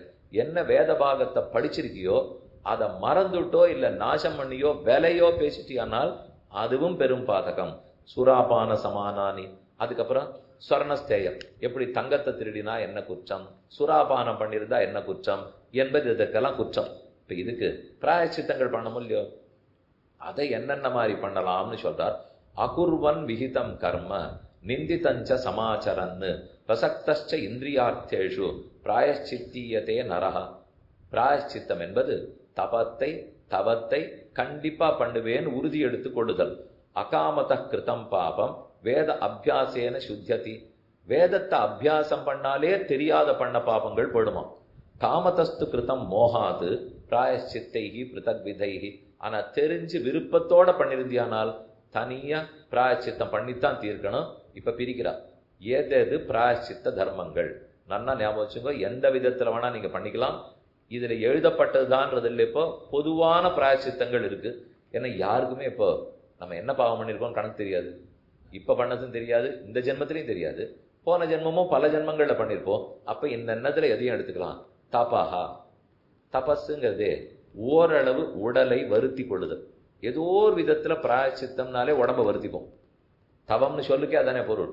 ஏன் நான் உடம்ப வருத்திக்காத பிராயச்சித்தம் பண்ணக்கூடாதா? அது என்ன, ஓட்டப்பந்தயத்துல ஜெயிக்கணும்னா கூட ஒரு வருஷம் ஓஹோன்னு உடம்ப வருத்தின்னு ஓடினா தான் ஜெயிக்க முடியும். உன்னை சாதிக்கணும்னு சொன்னால் கொஞ்சமேனும் வருத்தி கொள்ளாமல் சாதிப்பது இயலாது. அதனால கண்டிப்பா வருத்திக்கலாம். அது பட்னி ரூபமா இருக்கலாம், இல்ல தூங்காம இருந்திருக்கலாம், இல்ல ஒரு மலை ஏறி போயிட்டு வரேன்னு பிரார்த்தனையா இருக்கலாம். ஏதோ ஒரு விதத்தில் தவம், ஏதோ ஒரு விதத்தில் உடலை வருத்தி கொள்ளுதல். தபா, ஜபஹா, நாம சங்கீத, அதாவது சாஸ்திரநாமத்தை ஜபம் பண்றது, இல்ல கோபால மந்திர ஜபம், நிருசிம்ம மந்திர ஜபம், வராக மந்திர ஜபம், ஏதோ ஜபம். ராமநாமத்தை ஜபம் பண்றது, கிருஷ்ணநாமத்தை ஜபம் பண்றது, திருமந்திரத்தை ஜபம் பண்றது. அது 108 தரம், 1008 தரம், 1,08 தரம் ஜபம். அடுத்தது விரதாச்சரணம். திருவோணத்தன்னைக்கு விரதம் இருக்கேன், செவ்வாய்க்கிழமை அன்னைக்கு இருக்கேன், அமாவாசை அன்னைக்கு இருக்கேன், இப்படின்னு ஒரு நாளை தேர்ந்தெடுத்துக்கிறது. அந்த நாள்ல விரதம் இருப்பது. அந்த விரதம் பல வகையா இருக்கலாம். இப்போ அது தம்பதிகளை கூட்டு பூஜை பண்றேன்னு சொல்லிக்கலாம், இல்ல கோவிலுக்கு போய் பிரதட்சணம் பண்றேன்னு சொல்லலாம். விரதமே பல வகைகள்ல உண்டு. ஹோமஹா, அடுத்தது ஹோமம். இன்ன பிராயச்சித்த, இந்த பாபத்துக்கு இன்ன ஹோமம்னு செய்யலாம். ஸ்நானம், நான் போயிட்டு 64 கட்டத்திலையும் ஹரிச்சந்திரா காட், தசாஸ்வமேத காட், மணிகர்ணிகா காட், காசிக்கு போறேன், 64 கட்டத்துல இறங்கி ஸ்நானம் பண்ணிட்டு வரேன் சொல்லலாம். அதே மாதிரி இல்ல, நான் காவேரி புஷ்கரத்துக்கு போறேன், ஒரே நாள் கார்த்தால வண்டி எடுத்துன்னு 12 கட்டத்துல போய் 12 ஊர்ல தீர்த்தம் ஆட போறேன். இதெல்லாம் ஸ்நானம். இது நம்மால இங்க இருந்தால் குழால தீர்த்தத்தை குளிச்சுட்டு இருக்க போறோம். அப்ப அங்க போய் அதை பண்ணோம்னா ஒரு மெனக்கடுறோம்னு சொல்றோம். அதானே, நம்ம ஏதோ ஒன்று நடந்து போச்சு, இதை சரிப்படுத்தி ஆகணும். அதுக்கு இப்போ பள்ளிக்கூடத்துல யாருந்தா என்ன சொல்லுவா, தோப்புக்கரணம் போடுங்குவா, இல்ல முட்டி போடுங்குவா. அது என்னது, நான் பண்ண தப்பெல்லாம் முட்டி போட்டா போயிடுமா அப்படின்னா ஒரு வருத்திக்குறோம்னு ஒரு செயல்பாடு, அதனுடைய வெளிப்பாடு தானே. அதனால ஹோமம், ஸ்நானம், தானம். தானம் நல்ல சமாச்சாரம் வச்சேன்னால் இருக்கிறது கைவிட்டு போகுமே, அது யாருக்கான சந்தோஷமா இருப்பாள். அப்போ தானம்னா வசதியான பண்டை எது இருக்கோ அது பொறுத்தியார் கொடுத்துட்டு சுமாரான பண்டத்தை நான் வச்சுக்கணும், அதுதான் தானம். சுமாரா பார்த்து எடுத்து கொடுத்துட்டு நல்லதா இருக்க எல்லாத்தையும் நாம வச்சுட்டுப்பா. வெத்தலை பார்க்க கூட ஒரு கவுளி நான் போடுறதுக்கு வசதியா வேண்டி வந்தேன் கும்பகோணத்துல இருந்து. அதே இப்போ வச்சு கொடுக்கறதுக்கு 10 பேர் இன்னைக்கு நவராத்திரிக்காக வரேன்னு சொல்லியிருந்தா எல்லாம் பக்கத்துல வேண்டி வந்துட்டு. அது கவளி விலையே வேற, இது கவளி விலைய வேறேங்கிறானு. அப்படி இல்லை, தானம்னா இருக்கிற வசதி பண்டத்தை விட்டு கொடுக்க வேண்டும். தியாகம்னாலும் தானம்னாலும் ஒரே பொருள் தான் படும். இப்போ அப்ப தானம், தீர்த்த யாத்திரா, அதுக்கப்புறம் க்ஷேத்ராட்டனம் போதும். க்ஷேத்ராட்டனம் போனாலே அப்ப உடம்ப வருத்திக்கணும் தெரியுது பாருங்க. அப்படின்னு தாப்பனார் வடிக்க சொல்லுவார். யாத்திரை போயிட்டு வருவாளாம், பத்ரி யாத்திரை போயிட்டு வந்தோடனே அவள்கிட்ட விசாரிக்க உட்காருவாளாம். இன்னும் 3 வேளை ஆகாரம்லாம் நல்லா கிடைச்சதா, திருப்தியா தூக்கமெல்லாம் ஏற்பட்டுதா, எல்லா இடத்துலையும் நம்ம சௌரியமா இடமெல்லாம் கிடைச்சதானால், இப்படின்னா தீர்த்த யாத்திரா பலன் கிடைக்க போறது இல்லைன்னு அர்த்தம். இதெல்லாம் கிடைச்சதுன்னா தீர்த்தம் போயிட்டு வந்ததுலாம் யாத்திரையில நடக்காது. ஒரு 4 வேளை சாப்பாடு இல்லாத தவிச்சிருக்கணும், கொசு பிடுங்கி இருக்கணும், ஏறி இறங்கி இருக்கணும், முட்டி வலிச்சிருக்கணும், முதுகு பொழந்திருக்கணும். இப்படி இருந்ததுன்னா தான் யாத்திரா பலனே கிடைக்கும். இப்போ ஹனுமார் பெரிய யாத்திரை, லங்கா யாத்திரை போயிட்டார், நானா வாங்கினாரே, அங்க போய் ஓரளவு தான் உடலை வருத்தி திருப்பி கொடுத்தார். இருந்தாலும் வாங்கிட்டு வந்தாரோ இல்லையோ. அப்ப எப்பேற்பட்டவர்கள் போனா கூட அது ஒண்ணு வாங்கினா தான் அதனுடைய பலன் கிடைக்குமா. தீர்த்த யாத்திரா, அனசனம், பட்னி நல்லா தெரிஞ்செடுத்துங்க. இன்னென்ன நாளா பட்னி இருக்கேன், அனுதாப இத்தியாதிபிகி, இது இத்தனையும் சொன்னது நம்ம பண்ண வேண்டியது. இப்ப கடைசியில சொன்னது நினைக்க வேண்டியது. அனுதாபம்னா இந்த தப்ப பண்ணுட்டேனேன்னு ஒரு வெப்பம். தாபம் சூடு, வருத்தத்தினால வர்ற சூடு. அனுதாபம் நான் பண்ணினதை கண்டு மீண்டும் மீண்டும் நினைச்சு வருந்துவது. க்ஷீயந்தே பிராயஷ்சித்தஸ்ச பவதி அத்ர பிராயஷ்சித்தஸ்ய சாப்திகோ அர்த்தா யதா பிராயோ நாம தப புரோக்தம் பிராயஹான தபம் தவம் சித்தம் நிச்சய உச்சதே. சித்தம்னு சொன்னா நிச்சயம். அப்ப நிச்சயம் தவம் பண்ணி இந்த குற்றத்தை தீர்த்து கொள்ள போகிறேங்கிறது.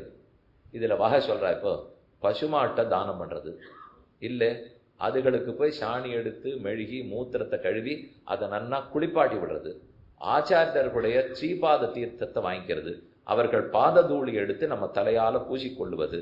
இல்ல பெரிய பாபம் பண்ணியிருந்தால் இந்த ஜென்மத்தில் அந்த பாபத்துக்கு பிராயச்சித்தம் தேட முடியாதுன்னு வச்சுக்கோ. அப்ப உடனே இந்த உடலை விட்டுணுமா. அதுக்கு தர்ம யுத்தம் நடக்கிற இடத்துல 2 கட்சி சண்டை போட்டுருக்கிறச்சே குறுக்க போய் நின்று அம்ப வாங்கி உயிரை விட்டுணுமா. நானா உயிரை விடக்கூடாது, அது தற்கொலையாம். அதனால இது 2 சண்டை போட்டு இருக்கிற இடத்துல குறுக்க போய் நில்லு, அதுல அம்பு பட்டு அவனுக்கு போகும். அப்ப இந்த ஜென்மத்துல இந்த பாபம் தொலைஞ்சிடும். ஜென்மமே தொலைஞ்சிடுத்து, நீ என்னமோ பாபம் தொலைஞ்சிடும்னு சொல்றீனால் இந்த ஜென்மத்தோட இந்த பாபம் போச்சு இல்லையோ, இனிமே அடுத்த ஜென்மம் எடுக்கும் போது இந்த பாபம் தொடராது. ஏன்னா இந்த அடுத்த ஜென்மத்துல இந்த பாபம் நமக்கு கணக்கு தெரியாத ஜென்மத்தை எடுத்துருவோம். அப்ப நம்ம இந்த பிராயச்சித்தமே பண்ணாத போயிருந்தோம்னால் எல்லா கட்டத்தையும் அது கொடுத்துட்டு இருக்கோம் இல்லையோ. இப்படின்னா இப்ப நாம இருக்கமே, நீர் என்ன கணக்குன்னு சொல்ல வரீர். மணி வேற ஆச்சு. இப்போ ஏதான் இப்ப இருக்கிறது கணக்கு தெரியுமானால் அத பாபத்துக்கு அந்த கணக்கு தெரிஞ்செல்லாம் பிராயச்சித்தம் பண்ண முடியாது. எதற்கும் பொது பிராயச்சித்தம் தான் பண்ண முடியும்.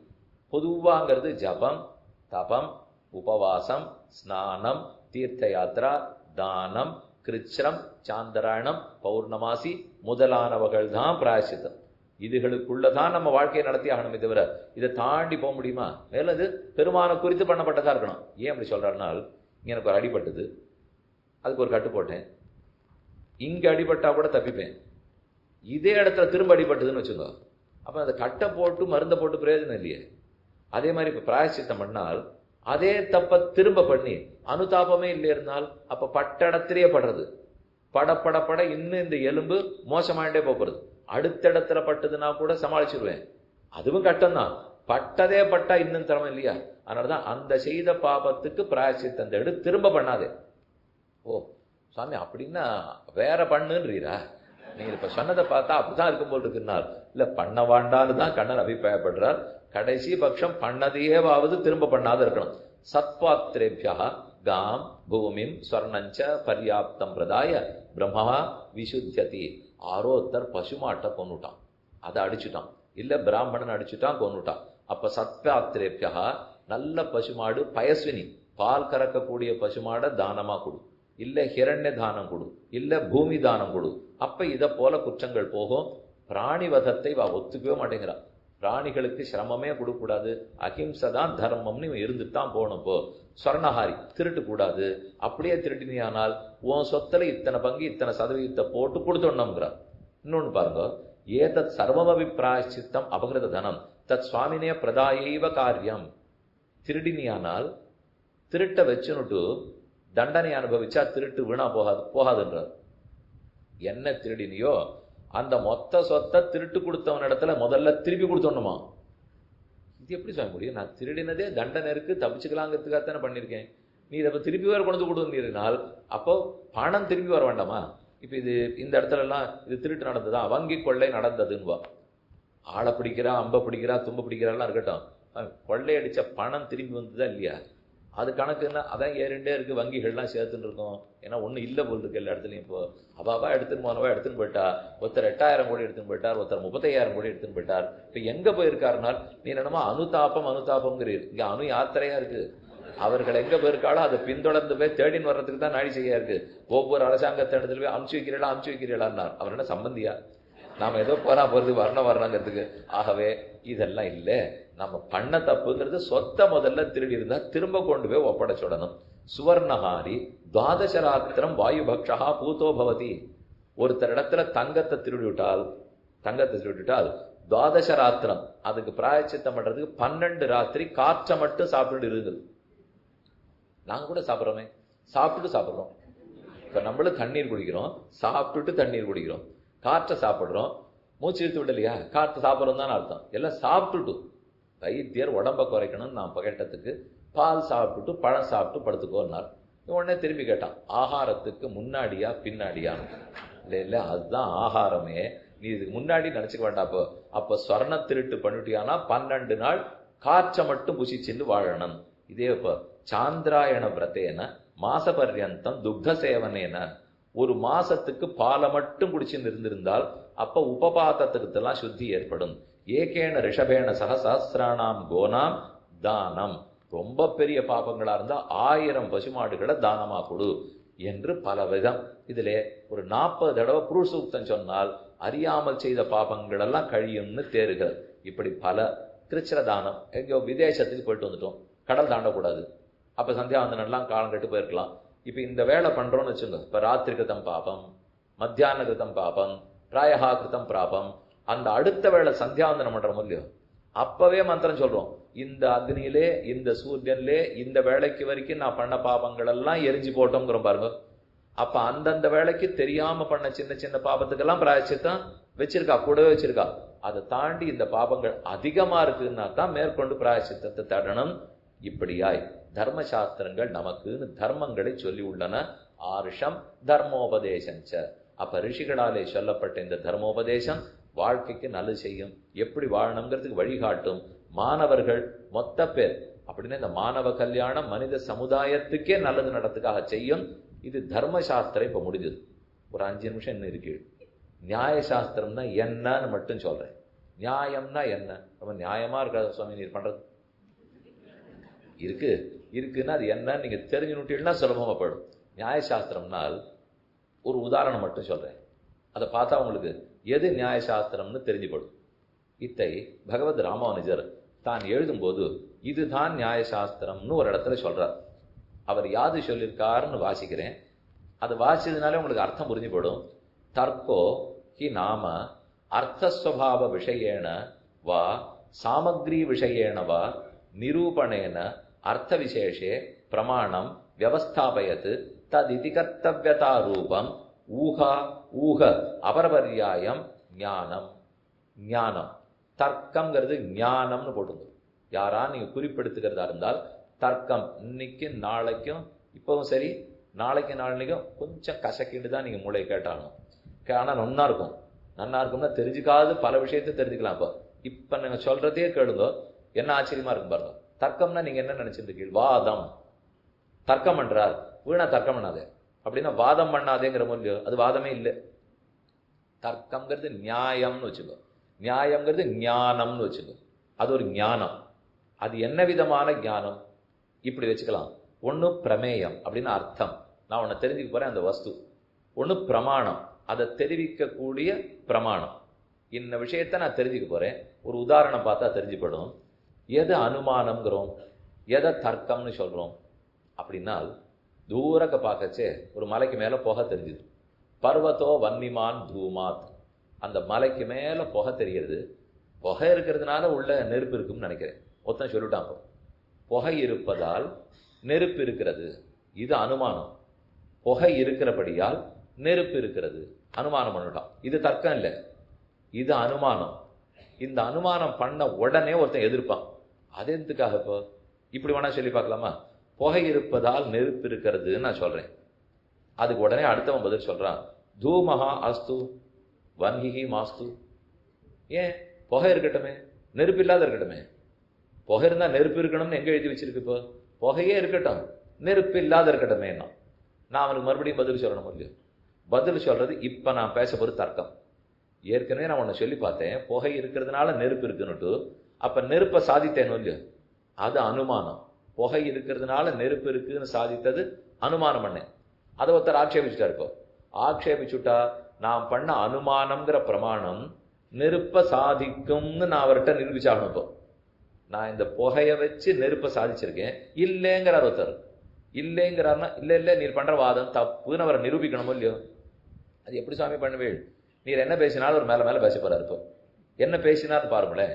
நான் இப்போ புகை இருக்கிறதுனால நெருப்பு இருக்குன்னா அவர் திரும்ப பதில் சொன்னார், அப்படி ஒன்றும் இல்லையே. இப்போ நெருப்பு இல்லாவிட்டால் இப்போ போனா போறதே, இந்த புகையே இருக்கட்டும், நெருப்பு இல்லாமலே புகை இருக்கட்டுமே அப்படின்னு அவர் வேணும்னு தர்க்கம் சொன்னார், குதர்க்கம் பண்ணார். நான் அதுக்கப்புறம் பதில் சொன்னேன், நெருப்பில்லாவிட்டால் புகையும் இருக்காது. இது என்னுடைய இரண்டாவது தர்க்கம். முதல்ல ஒரு தர்க்கம் சொன்னேன், அவர் ஆட்சேபித்தார், போனா போறதே நெருப்பில்லாதான் புகை இருக்கட்டும் என்னால், நெருப்பில்லாவிட்டால் அப்பா புகையும் இருக்காதுன்னு. அதுக்கு அடுத்தது அவர் சொன்னார், ஏதி அக்னிம் வினாபி தூமஸ்யாத்து தர்கி தூமஹா. அவர் அடுத்து சொன்னது, இல்ல கண்டிப்பா நெருப்பு இல்லை ஆனா புகை இருக்கு.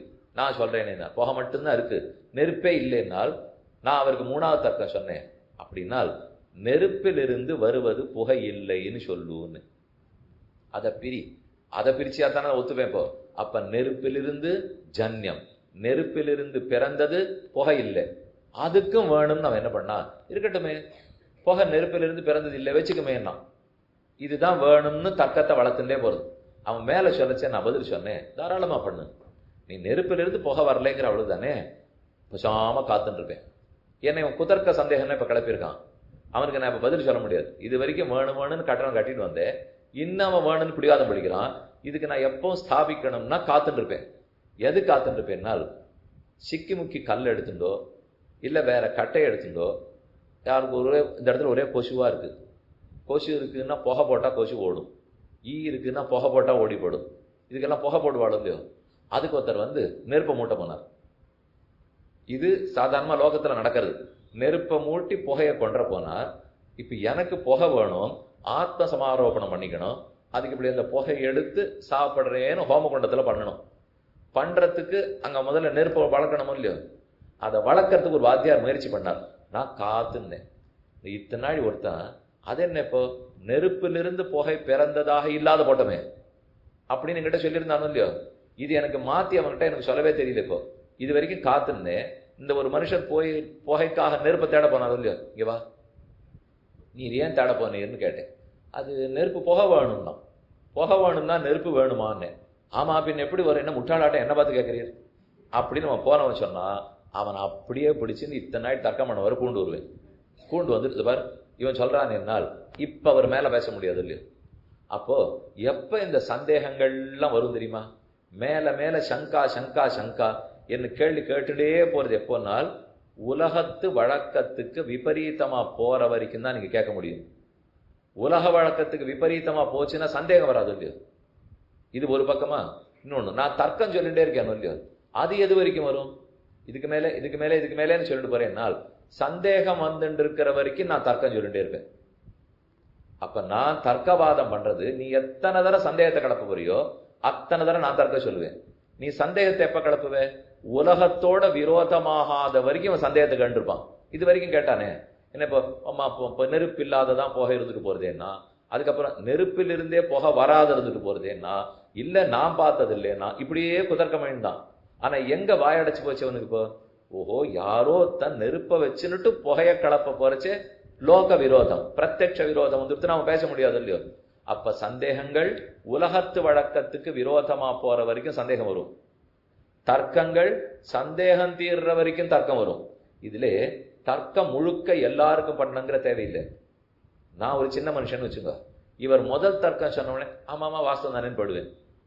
கொஞ்சம் எனக்கு ஞானம் அதிகமா இருக்குன்னு வச்சுங்க, ரெண்டாம் தர்க்கத்துக்கு இழுப்பேன். இன்னும் கொஞ்சம் ஞானம் இருக்கு, மூணாம் தர்க்கத்துக்கு இழுப்பேன். இன்னும் கொஞ்சம் ஞானம் இருக்கு, நாலாம் தர்க்கத்துக்கு இழுப்பேன். அப்ப எனக்கு புத்தி இருக்கிற வரைக்கும் நான் சந்தேகத்துக்கு தூவம் போடுவேன். எனக்கு புத்தி இருக்கிற வரைக்கும் நான் கேட்டுட்டே இருப்பேன். அந்த எதிராளி புத்தி இருக்கிற வரைக்கும் பதில் சொல்லணும். பதில் சொன்னத்திலே என் புத்தி எங்க நின்று போச்சோ அங்க நின்றுடுவேன். அப்ப சந்தேகம்ங்கிறது ஒண்ணு புத்தி நின்னுதுன்னா நின்னுடணும், இல்ல உலக வழக்கத்துக்கு எதிராக போச்சுன்னா நின்றுடும். இப்ப இதுல தர்க்கம்ங்கிறது எது சொல்லுங்க, அதுக்கு அர்த்தம் பார்த்தாங்கணும் இல்லையோ. இதுல தர்க்கம்ங்கிறது நம்ம ஏற்கனவே பார்த்த அனுமானம், இதுல புகை இருக்கிறபடியால் நெருப்பு இருக்கிறது, அதுதான் அனுமானம். புகை இருக்கிறபடியால் நெருப்பு இருக்கிறது. ஆனா இப்ப தர்க்கம் எதுவா வரும்னால் அது வாஸ்தவம். ஆனால் நெருப்பில்லாமல் போகுமானால் புகை இருக்காது, நெருப்பில்லாமல் போனால் புகை இருக்காது அப்படின்னு நான் தர்க்கம் வச்சேனே, அந்த ஞானம். ஏன்னா இப்ப புகை இருக்கு அதனால நெருப்பு இருக்குன்னு எனக்கு உள்ள என்ன ஞானம் சொல்றது, புகையினுடைய தன்மையும் படிச்சேன், நெருப்போட தன்மையும் படிச்சேன், அது ரெண்டும் ஒன்னா இருக்குன்னு தெரிஞ்சுட்டேன். இது இருந்தா தான் அது இருக்கும்னு தெரிஞ்சுட்டேன். இதெல்லாம் என் அறிவு தானே, இப்படி நான் தெரிஞ்சதுதானே ஞானம். அந்த ஞானத்தை இப்ப உபயோகப்படுத்துறேன். எதுக்குன்னால் நான் ஏற்கனவே அனுமானத்தாலே புகை இருக்குன்னா நெருப்பு இருக்குன்னு சொல்ல போக இல்லேன்னு ஒருத்தர் சொன்னார் இல்லையோ, அதை நான் இப்ப ஆமாம்னு சொல்லி ஆகணும் இல்லையோ. அந்த ஆமாங்கிறதுக்கு நான் எடுத்து வைக்கிற ஞானங்கள்லாம் தான் தர்க்கம். அது தர்க்கம்னு சொல்லிடுறான். இது இந்த உதயநாச்சாரியரும் தருந்தார். நியாய குசுமாஞ்சலின்னு புஸ்தகம் எழுதியிருக்கார். குசுமான்னா புஷ்பம், நியாய குசுமான்னா நியாயங்களையே கொண்ட ஒரு புஷ்பம். அதையே பெருமாளுக்கு சமர்ப்பிச்சார். அது அவருக்கு ஒரு நாள் கோபம் வந்துருது. திருவேங்கடமுடையான சேவைக்கு போனார். அங்க அவர் உள்ள விடலை. வழக்கம் போல போறது ஏதோ மிக மிக முக்கியமானவர்களுக்கு தான் சேவைன்னு விட்டா. அதனால அவர் விடலை, தெர போட்டிருந்தது. அந்த சுவாமி கோபம் வந்துருது. இப்போ ஐஸ்வர்ய மதமத்தோசி மாம் ந ஜானாசி கேசவ, உனக்கு பணத்துமுறை ரொம்ப ஜாஸ்தியா போச்சு, நான் யாருன்னே தெரியாம இந்த மாதிரி மூடி வச்சுக்கிறேன். இப்போ ஐஸ்வர்ய மதமத்தோசி மாம் ந ஜானாசி பரைஹி பரிபவே பிராப்தே, உன்னை யாரான்னு நாஸ்திகம் இல்லேன்னு சொல்லச்சே மததீனா தவஸ்திதி, உன்னுடைய ஸ்திதி நீ இருக்கேங்கிறதே எனக்கு அதீனம், நான் உன்னை ஸ்தாபிச்சாதான் நீ இருப்பே. என்ன திமுருவனுக்கு இப்போ ஒழுங்கா என்ன உள்ள விடு சேவை பண்ணிவை அப்படின்னு சொன்னப்பறம் எல்லாரும் கூண்டு போய் அவருக்கு தரிசனம் பண்ணி வச்சார்கள்னு சொல்லுவா. ஆகவே தர்க்கம்ங்கிறது எதுக்கு பயன்படும், சாஸ்திரம் ஒன்ன சொல்றது, பிரம்மத்தை அறிவிக்கிறதுக்கு தர்க்கம் பயன்படாது. பிரம்மத்தை சாஸ்திரத்தின் மூலம் தான் தெரிஞ்சுக்க முடியும். ஆனா சாஸ்திரம் பிரம்மத்தை சொல்லாதுன்னு ஒருத்தன் சொல்லுவோம் பாருங்க, கிடையாது.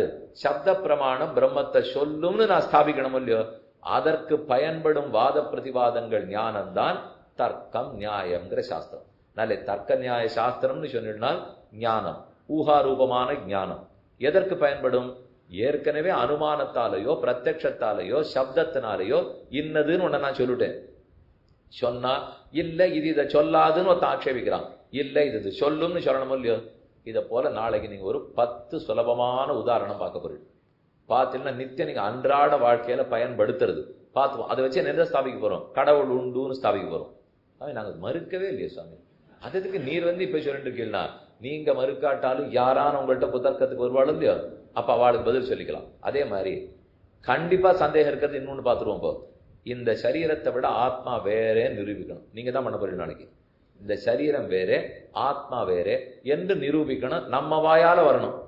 அடிய வெறும் கேள்விகளா சொல்றேன், அதுக்கு பதிலா நீங்க சொல்லிட்டு வாங்க. சொல்லிட்டு வந்தா தானே ஆத்மா வேறே சரீரம் வேறே நிரூபணம் பண்ணிக்கலாம். அப்படிங்கிறது தான் தர்க்க சாஸ்திரம். அதை எப்படி அவர்கள் வச்சிருக்கா, என்ன அனுமானத்தால் அதை முடிவு பண்ணுவோங்கிறத இதை படிக்க படிக்க உங்க குழந்தைகள் படிச்சா அவர்களுடைய படிப்பு ரொம்ப சுலபமாயிடும். எங்க அவர்கள் படிக்க போறாளோ 2 மணி நாள் படிப்பு 1/2 மணி நாள்ல முடிஞ்சு போடும். என்ன புத்திய நேர்பாதையில செலுத்த வைக்கும்.